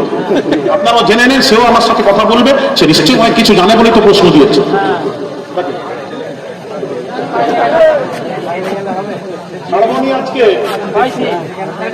হ্যাঁ, ডেকে নিয়ে আসুন, কোনো কথা নয়, ডেকে নিয়ে আসুন। আপনারা চুপ করে বসে শুনেন, কিছু বলবেন না আপনারা। ওনার সাথে আমি কথা বলবো, কোরআন হাদিস দিয়ে কথা বলবো, উনিও কোরআন হাদিস দিয়ে আমাকে বোঝাবে। অন্য কোনো কথা এখানে চলবে না। কোরআন হাদিস দিয়ে সে বোঝাবে, আমিও কোরআন হাদিস তাকে বোঝাবে। কথা ঠিক কিনা? প্রশ্ন দিয়েছ, উত্তর কোরআন হাদিস থেকে নিতে হবে, আর তোমাকেও কোরআন হাদিস দিয়ে দলিল পেশ করতে হবে। এক বছর সৌদি থেকেছি, ওটা দলিল নয়, কোরআন হাদিস। না না, কোনো দুধ নেই, একদম বন্ধ করো। ও প্রশ্নটা কি করেছে একটু বললে ভালো হয়। তাহলে ভাইয়ের আমার বাবাজিরা, তাহলে আপনি বুঝলেন কোরআন দিয়ে প্রমাণ নবী দিবস। নবীর আল্লাহ বলছেন দুইটি কাজে আনন্দ করতে, একটা হলো কোরআন নাজিল হওয়ার মাস এবং দিন পেলে আনন্দ করো, আর একটা অবিরহমতিহি আমার রহমত পেলে আনন্দ করো। রহমতে রাসূলকে বোঝানো হয়েছে, তাই তো? রাসূলের আগমনের মাস এলে দিন এলে ফালইয়াফরাহু, কোরআন বলছে খুশি করো আনন্দ করো। সুবহানাল্লাহ, কোরআন বলেছে তো কোরআন অনুযায়ী আনন্দ করছে। আপনি যদি বলেন মিলাদ কোথায় কোথায় আছে, আমি বলবো মিলাদ তিরমিজি শরীফের হাদিসে আছে। কোন হাদিস? আর একটু জোরে ভলিউম বাড়ান, ভলিউম বাড়ান, ভলিউম বাড়ান।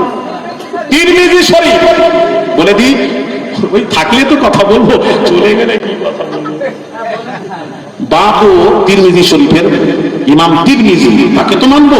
গোটা দুনিয়া মানে সিয়াসিত্তার হাদিস, পৃথিবীতে 6টি হাদিস মানে সিয়াসিত্তার হাদিস, 6টি হাদিসকে সিয়াসিত্তার হাদিস বলা হয়। একটা হলো বুখারী, মুসলিম, তিরমিজি, আবু দাউদ, নাসাই, ইবনে মাজাহ। এই 6টি হাদিসকে সিয়াসিত্তার হাদিস বলা হয়, সহিহ হাদিস। আচ্ছা, এই 6টি হাদিস থেকে সিয়াসত তিরমিজির হাদিস। তিরমিজি, ইমাম তিরমিজি একটা বাব কায়েম করেছেন তিরমিজিতে। অরিজিনাল তিরমিজি থাকে, আমি আলী আসকার এক্ষুনি দেখিয়ে যাব, না দেখিয়ে আমি এখান থেকে যাব না, আজবনগর থেকে যাব না, যাব না, যাব না।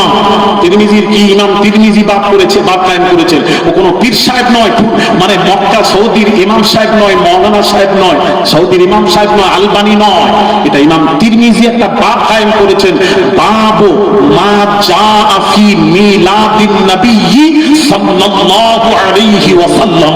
জোরে বলে মিলাদ শব্দ উচ্চারণ করে ইমাম তিরমিজি তিরমিজি শরীফের হাদিস একটা বাব কায়েম করেছে।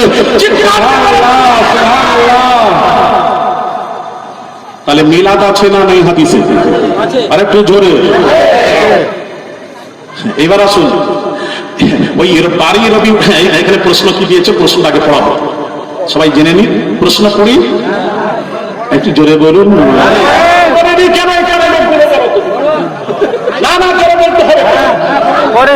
আমাকে গরম করেছে, শোনো। সবচেয়ে প্রথম ইসলাম এসেছে সৌদি আরব। সৌদি আরবে আমি শামসুল ইসলাম মল্লিক সৌদিতে 8 বছর ছিলাম। আমি কোনোদিন দেখিনি সৌদি আরবে নবী দিবস হচ্ছে বা হয়েছিল।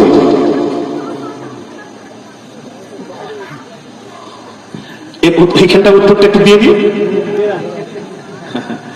ভাইয়ের আমার বাবাজিরা, খারাপ করে হচ্ছে নাকি? না, আমার খারাপ করে হচ্ছে কি কিছু? হ্যাঁ, আজকে হয়ে যাক পয়সা, ওই জন্য তো ডাকছি রে বাবা, পয়সাটা এবার না আসছে তো আমি কি করবো বলো? ও বুঝে নিয়েছে যে কার পাল্লায় পড়েছে, আমি কাকে প্রশ্ন দিলাম। সে যদি আমাকে ধরে এখন আরবি টারবি, আমি ধরবো, আমি কোরআন হাদিস যখন বলবো, সে তো উত্তর দিবে না। সে তো বেচারা সাধারণ মানুষ, সৌদিতে গেছে, কাজ করতে গেছে, তাই আপনাদের সাথে তর্ক করেছে।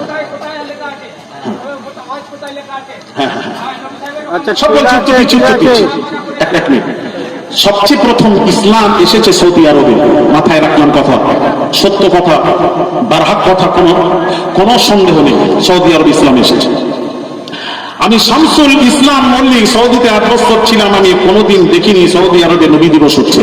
আল্লাহর কসম, আমি আলী আসগার বলছি জোর গলায়, সৌদি আরবের নবীজির পর থেকে নিয়ে 1300 বছর সৌদি আরবে মিলাদ হয়েছে, মিলাদ হয়েছে, মিলাদ। সুবহানাল্লাহ, সুবহানাল্লাহ। সৌদি আরব ওলামারা মিলাদ মানাতো। সুবহানাল্লাহ, সুবহানাল্লাহ। এবার বলবেন আলী আসগার হুজুর দলিল বলবেন তো, দলিলটা শুনুন। আচ্ছা,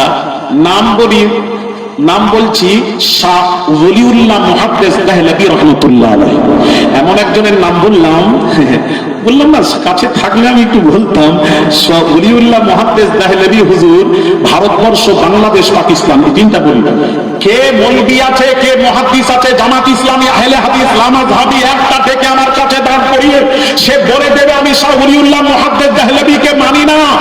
তার কারণ শাহ ওলিউল্লাহ মুহাদ্দিস দেহলভী তিনি হলেন হাদিসের সনদ। সনদ মানে মানে হাদিস যে সহি আর জয়ীফ, দুর্বল, এটাকে ডিপেন্ড করছে বর্ণনাকারীর উপর, সানাদের উপর।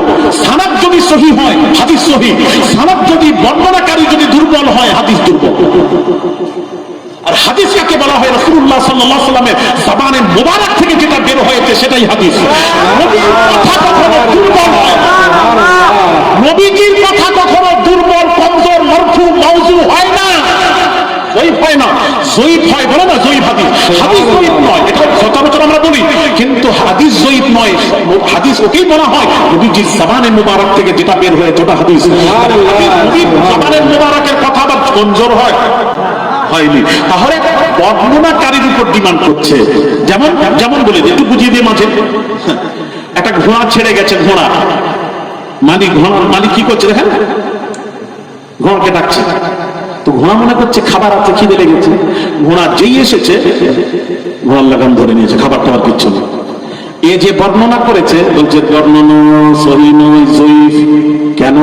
এ একটা ঘোড়াকে ধোঁকা দিতে পারে, তাহলে মানুষকেও ধোঁকা দিতে পারে, এর বর্ণনা শুদ্ধ না।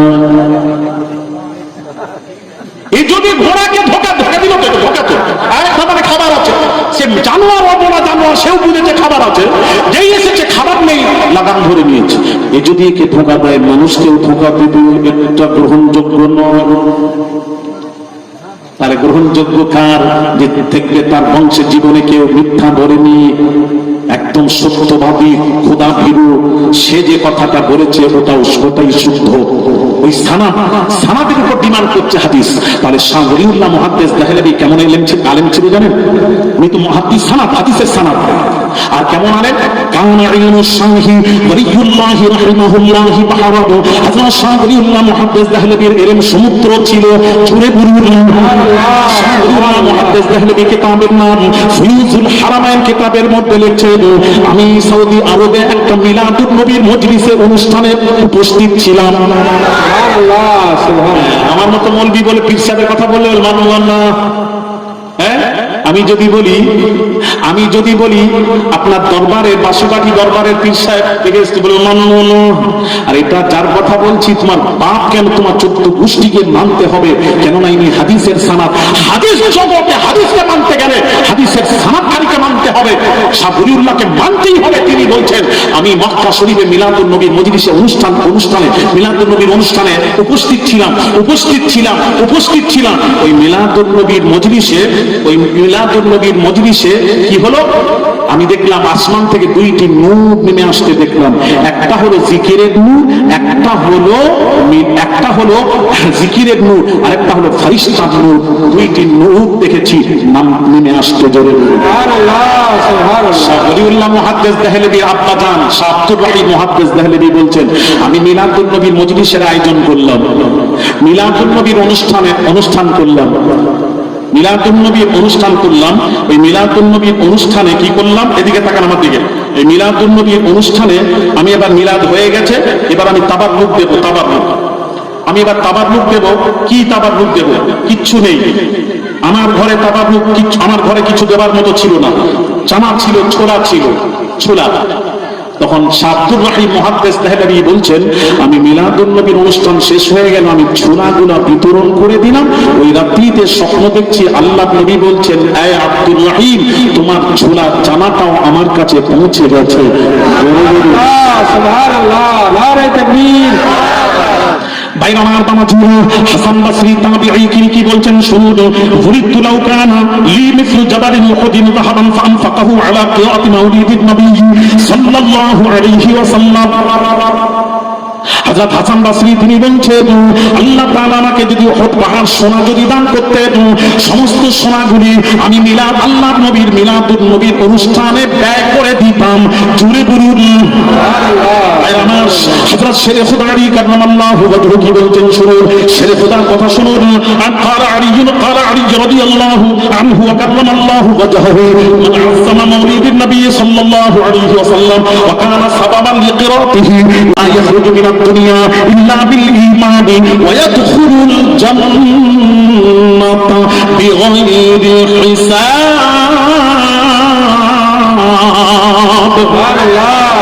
শেরে খোদারি কাল্লামাল্লাহু ওয়াজহু, কোন শেরে খোদা শুনুন, কোন শেরে খোদা শুনুন, শেরে খোদা হযরত আম্মা জান আয়েশা সিদ্দিকা রাদিয়াল্লাহু তাআলা আনহা আবু বকরকে নিজের পিতাকে জিজ্ঞেস করছেন, আব্বা জান, আব্বা জান, আব্বা জান, আব্বা জান, আমি দেখেছি যে মজলিসে আলী থাকেন, শেরে খোদা থাকেন, আপনাকে দেখেছি এক দৃষ্টি আলীর দিকে তাকিয়ে থাকেন, আলীর দিকে তাকিয়ে থাকেন, তার কারণ জানতে চাই। হযরত আবু বকর বলেছিলেন, ও বেটি আয়েশা, শোনো শোনো শোনো শোনো, আল্লাহ নবী বিশ্ব নবীকে বলতে শুনেছি, আলীর দিকে তাকানোটাও হলো ইবাদত।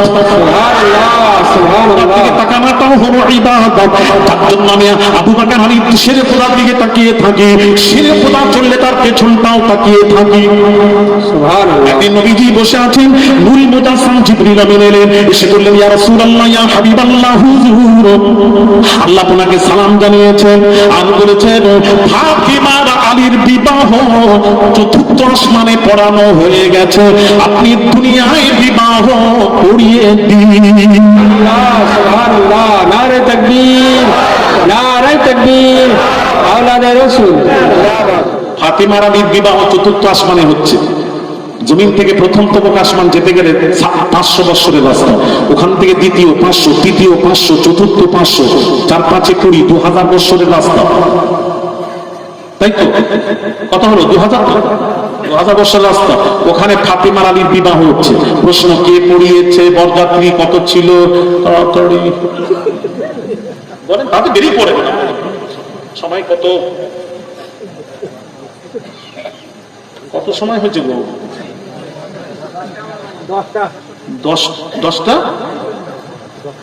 10টা 50 হয়ে গেছে। আমি কটায় উঠেছিলাম? 9টা 15, 9টা 5 তো টাইম হয়ে গেছে, আমি কি বোঝাবো? না শোনা, আমি বারবার বলেছি আমার কথার সাথে মিল থাকবে বাবা। ওখানে যে বক্তা সে নেমে চলে যাবে, আমি যদি থেকে পৌঁছাতে না পারি, অনেক দূরের রাস্তা, কাছাকাছি হলে প্রশ্ন আমাকে বলতে হতো না, আমাকে বলতে হয়নি, আমাকে কি বলবেন সময় ধরেন, কিন্তু ওখানে আমাদের পীরের আমরা নবীর বংশধর। তো আমি কি বলছিলাম, যে সেই আলী শেরে খোদা কি বলছেন শুনেন। আলী বলছেন যে নবীর মিলাদুন নবীর অনুষ্ঠান করলো, পালন করলো, মিলাদুন নবীতে খরচা করলো, মিলাদুন নবীর অনুষ্ঠানকে তাজিম করলো। হযরত আলী বলছেন, সে যখন মৃত্যুবরণ করবে, আল্লাহ তাআলা ঈমানি মৃত্যু নসিব করবেন, আর খাতনাটা ঈমানের সাথে হবে। আর সে যখন উঠবে, ওয়ায়াদখুলুল জান্নাতা বিগাইরি হিসাব। সে যখন উঠবে, বিনা হিসাবে আল্লাহ তাকে জান্নাত দান করে দেবেন। অনুষ্ঠানকারীকে, মিলাদ পড়নেওয়ালাকে, মিলাদের অনুষ্ঠানে যারা খরচা করলো, ব্যয় করলো, আল্লাহ তাআলা তাকে কি করবেন? বিনা হিসাবে জান্নাত দান করে দেবেন। তবে আকীদা ঠিক যদি থাকে, ঠিক থেকে যদি মিলাদুন নবী মজলিস কায়েম করেন, এদিকে মরবেন, ওদিকে আল্লাহ জান্নাতে পৌঁছে যাবেন, পৌঁছে যাবেন, পৌঁছে যাবেন। আমি তাহলে বাবাজি, সৌদি আরবে বন্ধ হয়েছে কবে থেকে জানেন? সারা জীবন মিলাদ হয়েছে, বন্ধ হয়েছে 1924 সাল থেকে। কত বললাম? আব্দুল ওয়াহাব নাজদি আসার পর থেকে ওই সৌদিতে ওই সর্বনাশ শুরু হয়েছে। তবে আমভাবে হয়েছে, খাস ভাবে এখনো বাড়িতে সৌদিতে এই বাড়ি রবিউল আউয়াল মাস এলে, খাস করে বাড়ি রবিউল আউয়াল, বাড়ির ভেতরে তারা মিলাদুন নবীর যারা শায়েখ, যারা নবীর আশিক, যারা এখনো তারা নবীর মিলাদুন নবীর অনুষ্ঠান করে থাকেন। সুবহানাল্লাহ। যে ওই মিলাদুন নবীর অনুষ্ঠানে যিনি হাজির ছিলেন, তিনি আমাকে বলেছেন। তাহলে এত কিছু দলিল দিলাম কোরআন থেকে, হাদিস থেকে। বুখারী শরীফের একটা হাদিস বলে দিই। আচ্ছা, আবু লাহাব কাট্টা কাফের, তাব্বাত ইয়াদা আবি লাহাব, কাট্টা কাফের আবু লাহাব। বুখারী শরীফ, বুখারী শরীফের হাদিস। আবু লাহাব মৃত্যুর 1 বছর পর, এদিকে তাকান, আব্বাস রাদিয়াল্লাহু তাআলা আনহু স্বপ্নে দেখছেন, রাসূলের চাচা আব্বাস স্বপ্ন দেখছেন, স্বপ্ন দেখে বলছেন, আবু লাহাব কি অবস্থায় আছো? কি অবস্থায় আছো? না, আমার কবরে খুব কষ্ট হচ্ছে, খুব কষ্ট হচ্ছে। কেন? ঈমান আনিনি, ঈমান না আনার কারণে খুব কষ্ট হচ্ছে। এদিকে তাকান, কষ্ট হচ্ছে। তবে প্রতি সোমবার যখন আসে, প্রতি সোমবার যখন আসে আমার দুই আঁতুলের মাঝখান থেকে একটু পানি বের হয়, ওই পানিটা পান করলে আমার একটু আযাব হালকা হয়, তাকফিফ হয়, হালকা হয়। স্বপ্নে স্বপ্নে আব্বাস জিজ্ঞেস করছে, কেন আবুল আহাব, তুই তো কাটটা কাফের, তোর আবার হালকা আযাব কেন হবে? কাফেরের কোনো আযাব নেই, ঈমান শর্ত, তুমি তো ঈমান নেই, কাফের, তাহলে তোর আযাব হালকা হয় কেন? না, আমি আমার বাদী শুআইবাকে বুখারীর হাদিস পড়ছি, ও থাকলে বলতাম, চলে গেছে, বুখারী শরীফের হাদিস। আমি আমার বাদী শুআইবাকে বলেছিলাম যে আব্দুল্লাহর ঘরে যখন শিশু মুহাম্মদ সাল্লাল্লাহু আলাইহি ওয়াসাল্লাম ভূমিষ্ঠ হবেন, তার তো সংবাদ সমস্ত নবীরা তার কিতাবে সংবাদ দিয়ে এসেছেন, সমস্ত নবীরা মুহাম্মাদের সংবাদ দিয়ে আসছেন তিনি হযরত মুহাম্মদ সাল্লাল্লাহু আলাইহি ওয়াসাল্লাম। তো সবাই জানে যে হযরত মুহাম্মদ সাল্লাল্লাহু আলাইহি ওয়াসাল্লাম যখন ভূমিষ্ঠ হবে, মুহাম্মাদের মিলাদ হবে। এই ভূমিষ্ঠকে পয়দাইশটা আরবিতে মিলাদ বলা হয়। মিলাদ হবে, আমাকে একটু বলবি। তো বাদী শুআইবা যে আব্দুল্লাহর ঘরে বাড়ি রবিউল আউয়াল সুবে সাদিক যেই হয়েছে, ছুটে এসে আবু লাহাবকে সংবাদ দিতে যে আব্দুল্লাহর ঘরে শিশু মুহাম্মাদের মিলাদ হয়েছে। যেই বলেছেন আবু লাহাব খুশিতে আনন্দে আত্মহারা হয়ে কি বললো জানেন? যে কি বলেছে? আবু লাহাব বলছে, আমার ভাইপো মুহাম্মদ ইবনে আব্দুল্লাহ, আব্দুল্লাহর ঘরে মুহাম্মদ হয়েছে, মানে আমার ভাইপো মিলাদের খুশিতে, ভাইপোর মিলাদের খুশিতে দুই আঙ্গুলের ইশারা দ্বারা বাদী শুআইবাকে আযাদ করে দিয়েছিল, মুক্তি দিয়ে দিয়েছিলাম। আল্লাহ বললেন, আবু লাহাব কাটটা কাফের, কিন্তু আমার নবীর মিলাদের দিনটা, নবীর আসার আগমনের সংবাদটা, মিলাদের খুশিতে, হযরত মুহাম্মাদের খুশিতে, হযরত মুহাম্মাদের আব্দুল্লাহ, মুহাম্মদ ইবনে আব্দুল্লাহর খুশিতে বাদী শুআইবাকে আযাদ করার কারণে আমি আল্লাহ হুকুম করছি, অবলে প্রতি সোমবার ওর আযাব হালকা করে দিলাম, হালকা করে দিলাম, তাকবীর, হালকা করে দিলাম। কিসের জন্য? মুহাম্মদ ইবনে আব্দুল্লাহর খুশিতে। আর বাদী আজ যদি আবু লাহাব মুহাম্মদুর রাসূলুল্লাহ মনে করে যদি আনন্দ করত, হায় হায়, তাহলে কি হতো? তাহলে আজ যদি আমরা ঈমান, এই হাদিস বুখারী, আজ যদি আমরা ঈমান নিয়ে যদি রাসূলের মুহাব্বতে, আল্লাহর নবীর মিলাদের খুশিতে, আগমনের খুশিতে খুশি মানাই, আনন্দ করি, ওয়াফাতিহা করি, খোদার কসম, খোদার কসম, আল্লাহ তাআলা চিরতরের জন্য গোরাজাব মাফ করে দেবেন। সুবহানাল্লাহ, নারে তাকবীর, নারে তাকবীর, আওলাদে রাসূল। কথা বুঝতে পেরেছেন? বুখারীর হাদিস, বুখারী হাদিস। আর যদি বলে এটা স্বপ্নের কথা, আমার সামনে বলো না, একটু বুঝিয়ে, আমি দলিল দেবো, সামনে বলো না। আচ্ছা, হয়ে গেছে। আচ্ছা, আবার কি প্রশ্ন নেই, এই প্রশ্ন যতই টাইম হোক আমি প্রশ্নটা দিয়ে যাবো। আপনি আমাকে একটু বুঝিয়ে দিন কোন হাদিস বা কোন কোরআনে নবী দিবসের বিষয় নিয়ে বলা আছে। নবী দিবস মানে মিলাদুন নবী, খুশি, নবী দিবস, নবীর দিনটা, নবী দিবস মানে কি বোঝাতে চাচ্ছেন? এই জন্য সামনে হলে প্রশ্নকারীকে আমি একটা জিজ্ঞেস করতাম, নবী দিবস মানে কি ভাই? এটা মানে দেখেন, নবী জন্ম দিবস, 12 রবিউল আউয়ালটাকে বোঝাচ্ছে। এটাকে কি পালন করা যাবে কিনা? পালন করা যাবে কিনা কোরআন হাদিস থেকে বলে দিলাম, বলেছি তো, বাস হয়ে গেছে। আচ্ছা, যদি নবী দিবস থাকে তাহলে নবী দিবসটা কি দিন? হ্যাঁ, কি দিন মানে 12 রবিউল আউয়াল। এই দিনটা আমরা মানাচ্ছি, আপনারা জানেন। শুনেন একটা কথা, শুনেন, আল্লাহ পাক কোরআন পাকে ঘোষণা করে, কোরআন ওয়াল ফজরি ওয়া লায়ালিন আশর, আল্লাহ বলছেন, আল্লাহ ফজরের কসম খাচ্ছেন। কিসের কসম? ফজরের। আল্লাহ জিজ্ঞেস করছি, বান্দা জিজ্ঞেস করছে, আল্লাহ ফজরের কসম খাচ্ছ কেন? কেন খাচ্ছ? আল্লাহ বলছেন, আমার নবী এসেছেন ফজরের সময়, তাই ফজরের কসম খাচ্ছি। ফজরের সময়, তাই ফজরের কসম খাচ্ছি। জোরে বলুন।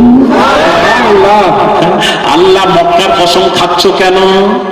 লা উকসিমু বিহাযাল বালাদ, লা জায়দা উকসিমু, আল্লাহ কসম খাচ্ছেন বিহাযাল বালাদ, হাযা মানে এই বালাদ মানে শহর, মক্কা শহরের কসম কেন খাচ্ছেন? আল্লাহকে জিজ্ঞেস করছি। আল্লাহ বলছেন, আমি মক্কা শহরের কসম খাচ্ছি। আল্লাহ মক্কা শহরের কসম কেন খাচ্ছেন? আল্লাহ তোমার ঘর, এই জন্য নাকি? আল্লাহ বলে, না, আমার ঘরের জন্য নয়। কিসের জন্য?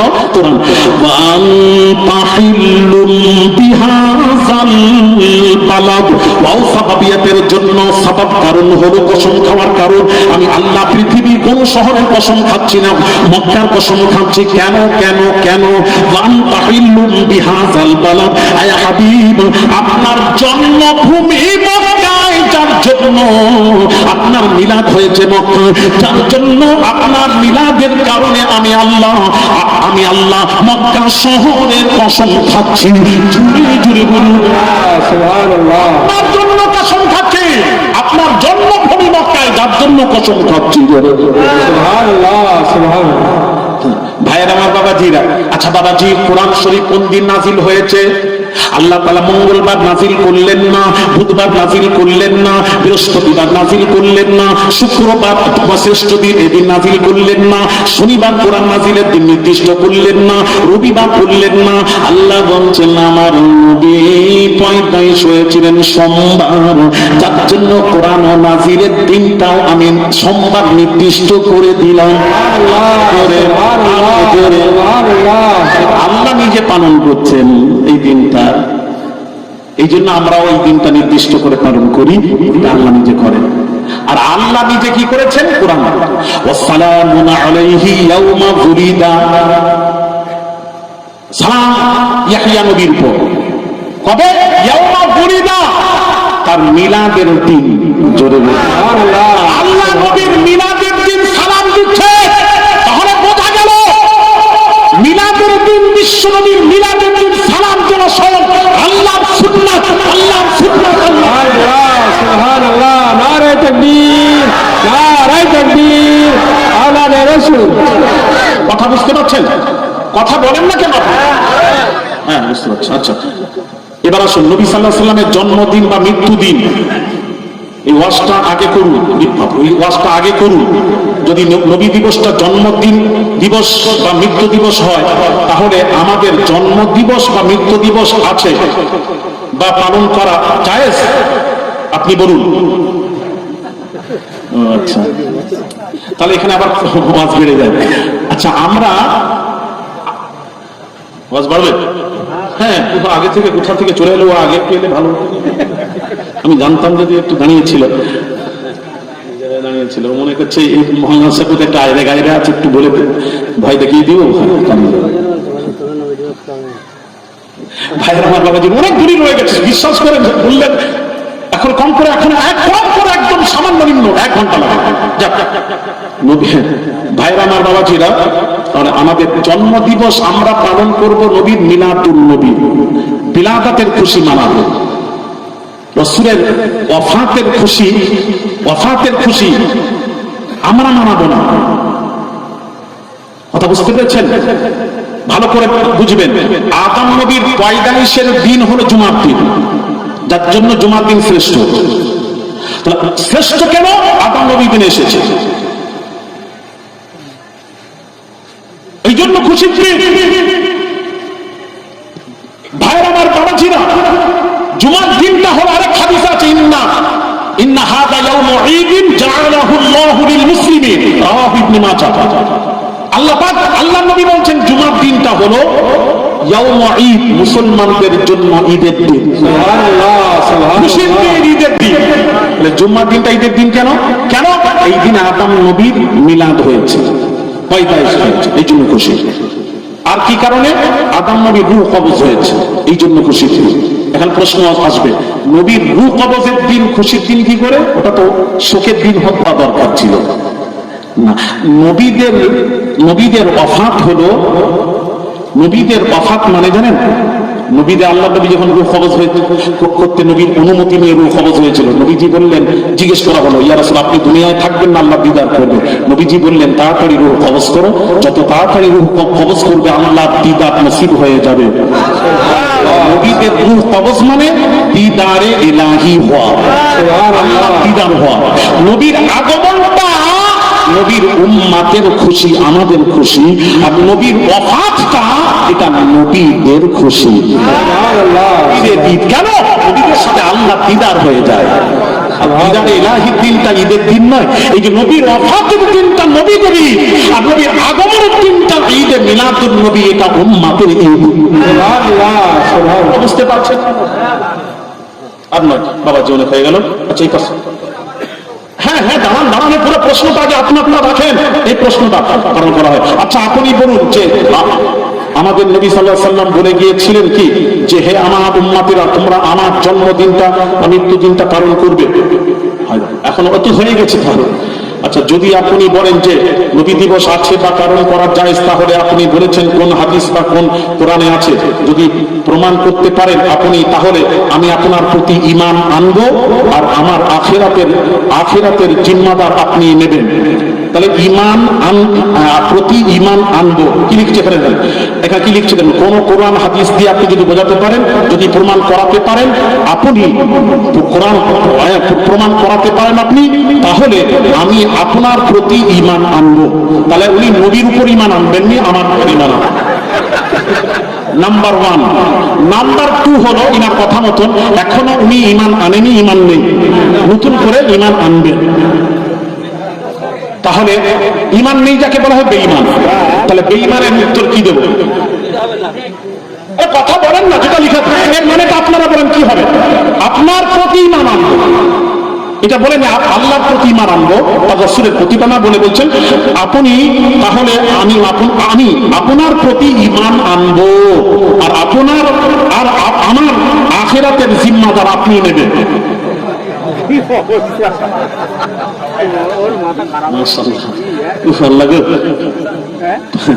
তাহলে ভাইয়ের আমার বাবা কিরা, হ্যাঁ এই প্রশ্নটা ইনি একটা প্রশ্ন করেছেন, অনেক কথা আছে, প্রশ্ন উত্তর দিতে পারছি না করে। আমি এখানে বলছেন আমাদের নবী হুজুর সাল্লাল্লাহু আলাইহি ওয়াসাল্লাম 5 ওয়াক্ত ফরজ নামাজের পর সম্মিলিতভাবে হাত তুলে মোনাজাত করা যাবে কিনা, ইনার প্রশ্ন। মোনাজাত করা যাবে কিনা, ইমাম সাহেব ফরজ নামাজের পর দোয়া করতে পারবেন কিনা, কোরআন হাদিসের দলিল দিয়ে বোঝাবেন। চলেন হাদিস শুনি তাড়াতাড়ি, একদম সংক্ষিপ্ত। عن ابي امامه رضي الله تعالى عنه قال قيل يا رسول الله صلى الله عليه وسلم اي الدعاء اسمع قال صلى الله عليه وسلم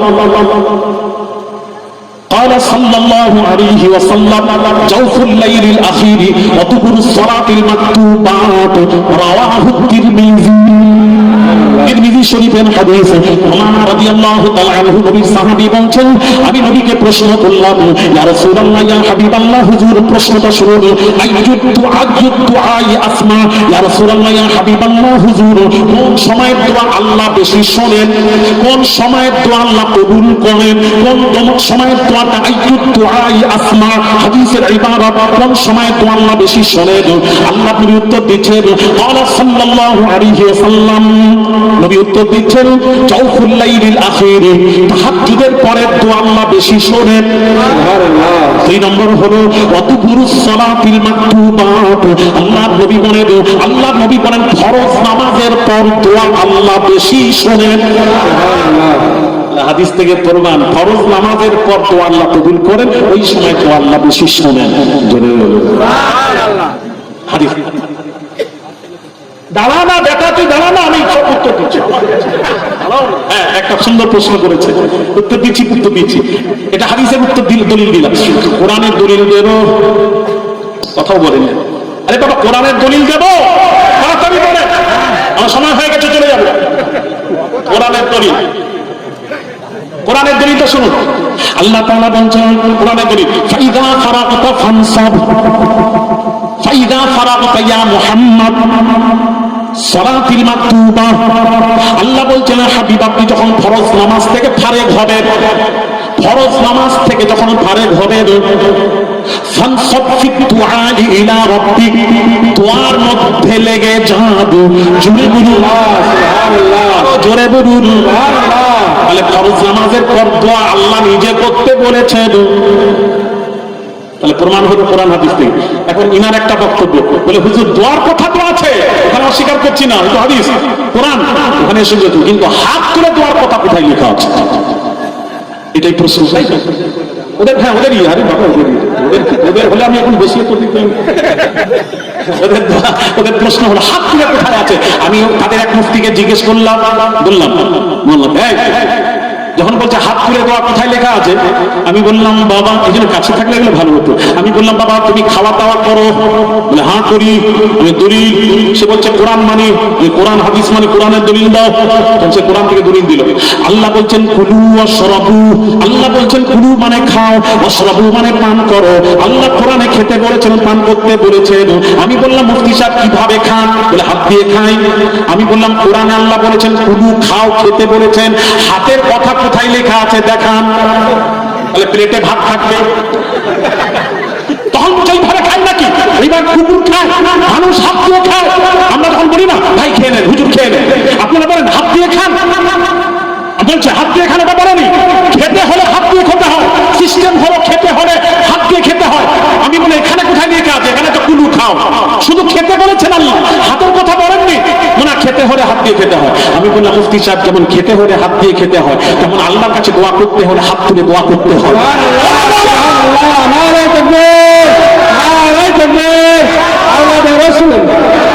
এখন বলবেন হুজুর এটা তো আপনি কিয়াস করে বললেন, কিন্তু আলেম ওলামারা আপনার কথা মানবে না, দলিল নেই কথার পেছনে, কোরআন হাদিসের দলিল দিয়ে বললেন, এটা দলিল দিয়ে দিন, কথা বলে না, দলিল দিয়ে দিন।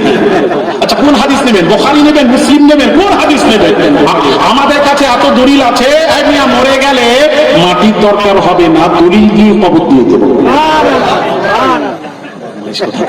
বুঝে না কাকে, আমার গরম কেন করলো কে জিজ্ঞেস করবো। ভাইরা আমার বাবা জিরা, দলিলটা শোনেন, দলিল শোনেন, ও থাকলে আমি দলিল একটা একটা করে জিজ্ঞেস করতাম। ভাইরা আমার বাবা জিরা শোনেন, দলিল শোনেন। وقال أبو موسى دعا النبي صلى الله عليه وسلم ثم رفع يديه ورأيت بياض إبطيه رواه البخاري ومسلم كتاب الدعوة كتاب الدعوة بخاري مسلم জবান হিলবে আমাদের কাছে। বুখারী শরীফ, মুসলিম শরীফ হাদিস। আবু মুসা রাদিয়াল্লাহু তাআলা নবী সাহাবী বলছেন দান নবী সাল্লাল্লাহু আলাইহি ওয়াসাল্লাম, এবার দোয়াটা কিভাবে করতে হয়, দান নবী সাল্লাল্লাহু আলাইহি ওয়াসাল্লাম, নবী যখন দোয়া করতেন, তখন কি করতেন, কেমন ভাবে সিস্টেম শোনো, রাফা ইয়াদাইহি, রাফা মানে উঁচু করা, ইয়াদাইহি দুই হাত, রাফা ইয়াদাইহি দুই হাত উঁচু করতেন। হ্যাঁ, এবার কতটা পর্যন্ত প্রশ্ন, কতটা, যেমন নবী বলেছেন ইদা কাব্বারা রাফা ইয়াদাইহি হাত্তা উযুনাইহি, রাসূল বলেছেন যখন নামাজের তাকবীর পড়বে রাফা ইয়াদাইহি দুই হাত উঁচু করবে, কোথা পর্যন্ত, হাত্তা উযুনাইহি, হাত্তা উযুনাইহি দুই কানের নরম গোশত পর্যন্ত, এরকম। আবার কিছু কিছু এখন দেখা যায়, দেখেন আমার কাছে ডাকো না, সব আছে দলিল দিতে হবে। তাহলে এখন প্রশ্ন, দোয়ার মধ্য দিকে যাচ্ছি না, রাফা ইয়াদাইহি, রাফা ইয়াদাইহি নবী যখন দোয়া করতেন, দোয়াতে হাত উঁচু করতেন, কোথা পর্যন্ত, হাদিসটা শোনেন। এবার করছি, গল্প বলছি না। ওয়ারাআইতু বায়াযা ইবতাইহি, হযরত আবু মুসা রাদিয়াল্লাহু তাআলা নবী সাহাবী বলছেন এতটা হাত মোবারক তুলতেন নবীজি, নবীজির দুই বগল মোবারকের সাফেদি দেখতাম, তার থেকে নূর চমকাতে দেখতে পেতাম। সুবহানাল্লাহ, সুবহানাল্লাহ। তাহলে দোয়ার সিস্টেম হলো নবী হাত তুলে দোয়া করেছেন। সুবহানাল্লাহ, সুবহানাল্লাহ, হাত তুলে দোয়া করেছেন। এবার আসুন একটু বলি। আম্মা জান আয়েশা সিদ্দিকা রাদিয়াল্লাহু তাআলা আনহা তিনি বলছেন, বুখারী শরীফের হাদিস, তিনি বলছেন আল্লাহর নবী যখন দোয়া করতেন, হুজরার পাশে মসজিদুন নববী রিয়াজুল জান্নাহ, নবী যখন দোয়া করতেন না, ফরজ নামাজের পর দোয়া করতেন, হযরত আম্মা জান আয়েশা বলছেন আল্লাহর নবী দোয়া করতেন আল্লাহুম্মা আনতাস সালাম ওয়া মিনকাস সালাম, এই দোয়া আমি আয়েশা শুনতে পেতাম। সুবহানাল্লাহ, সুবহানাল্লাহ। এক একজন আর কি করে সালাম ফিরিয়ে দেন, আল্লাহুম্মা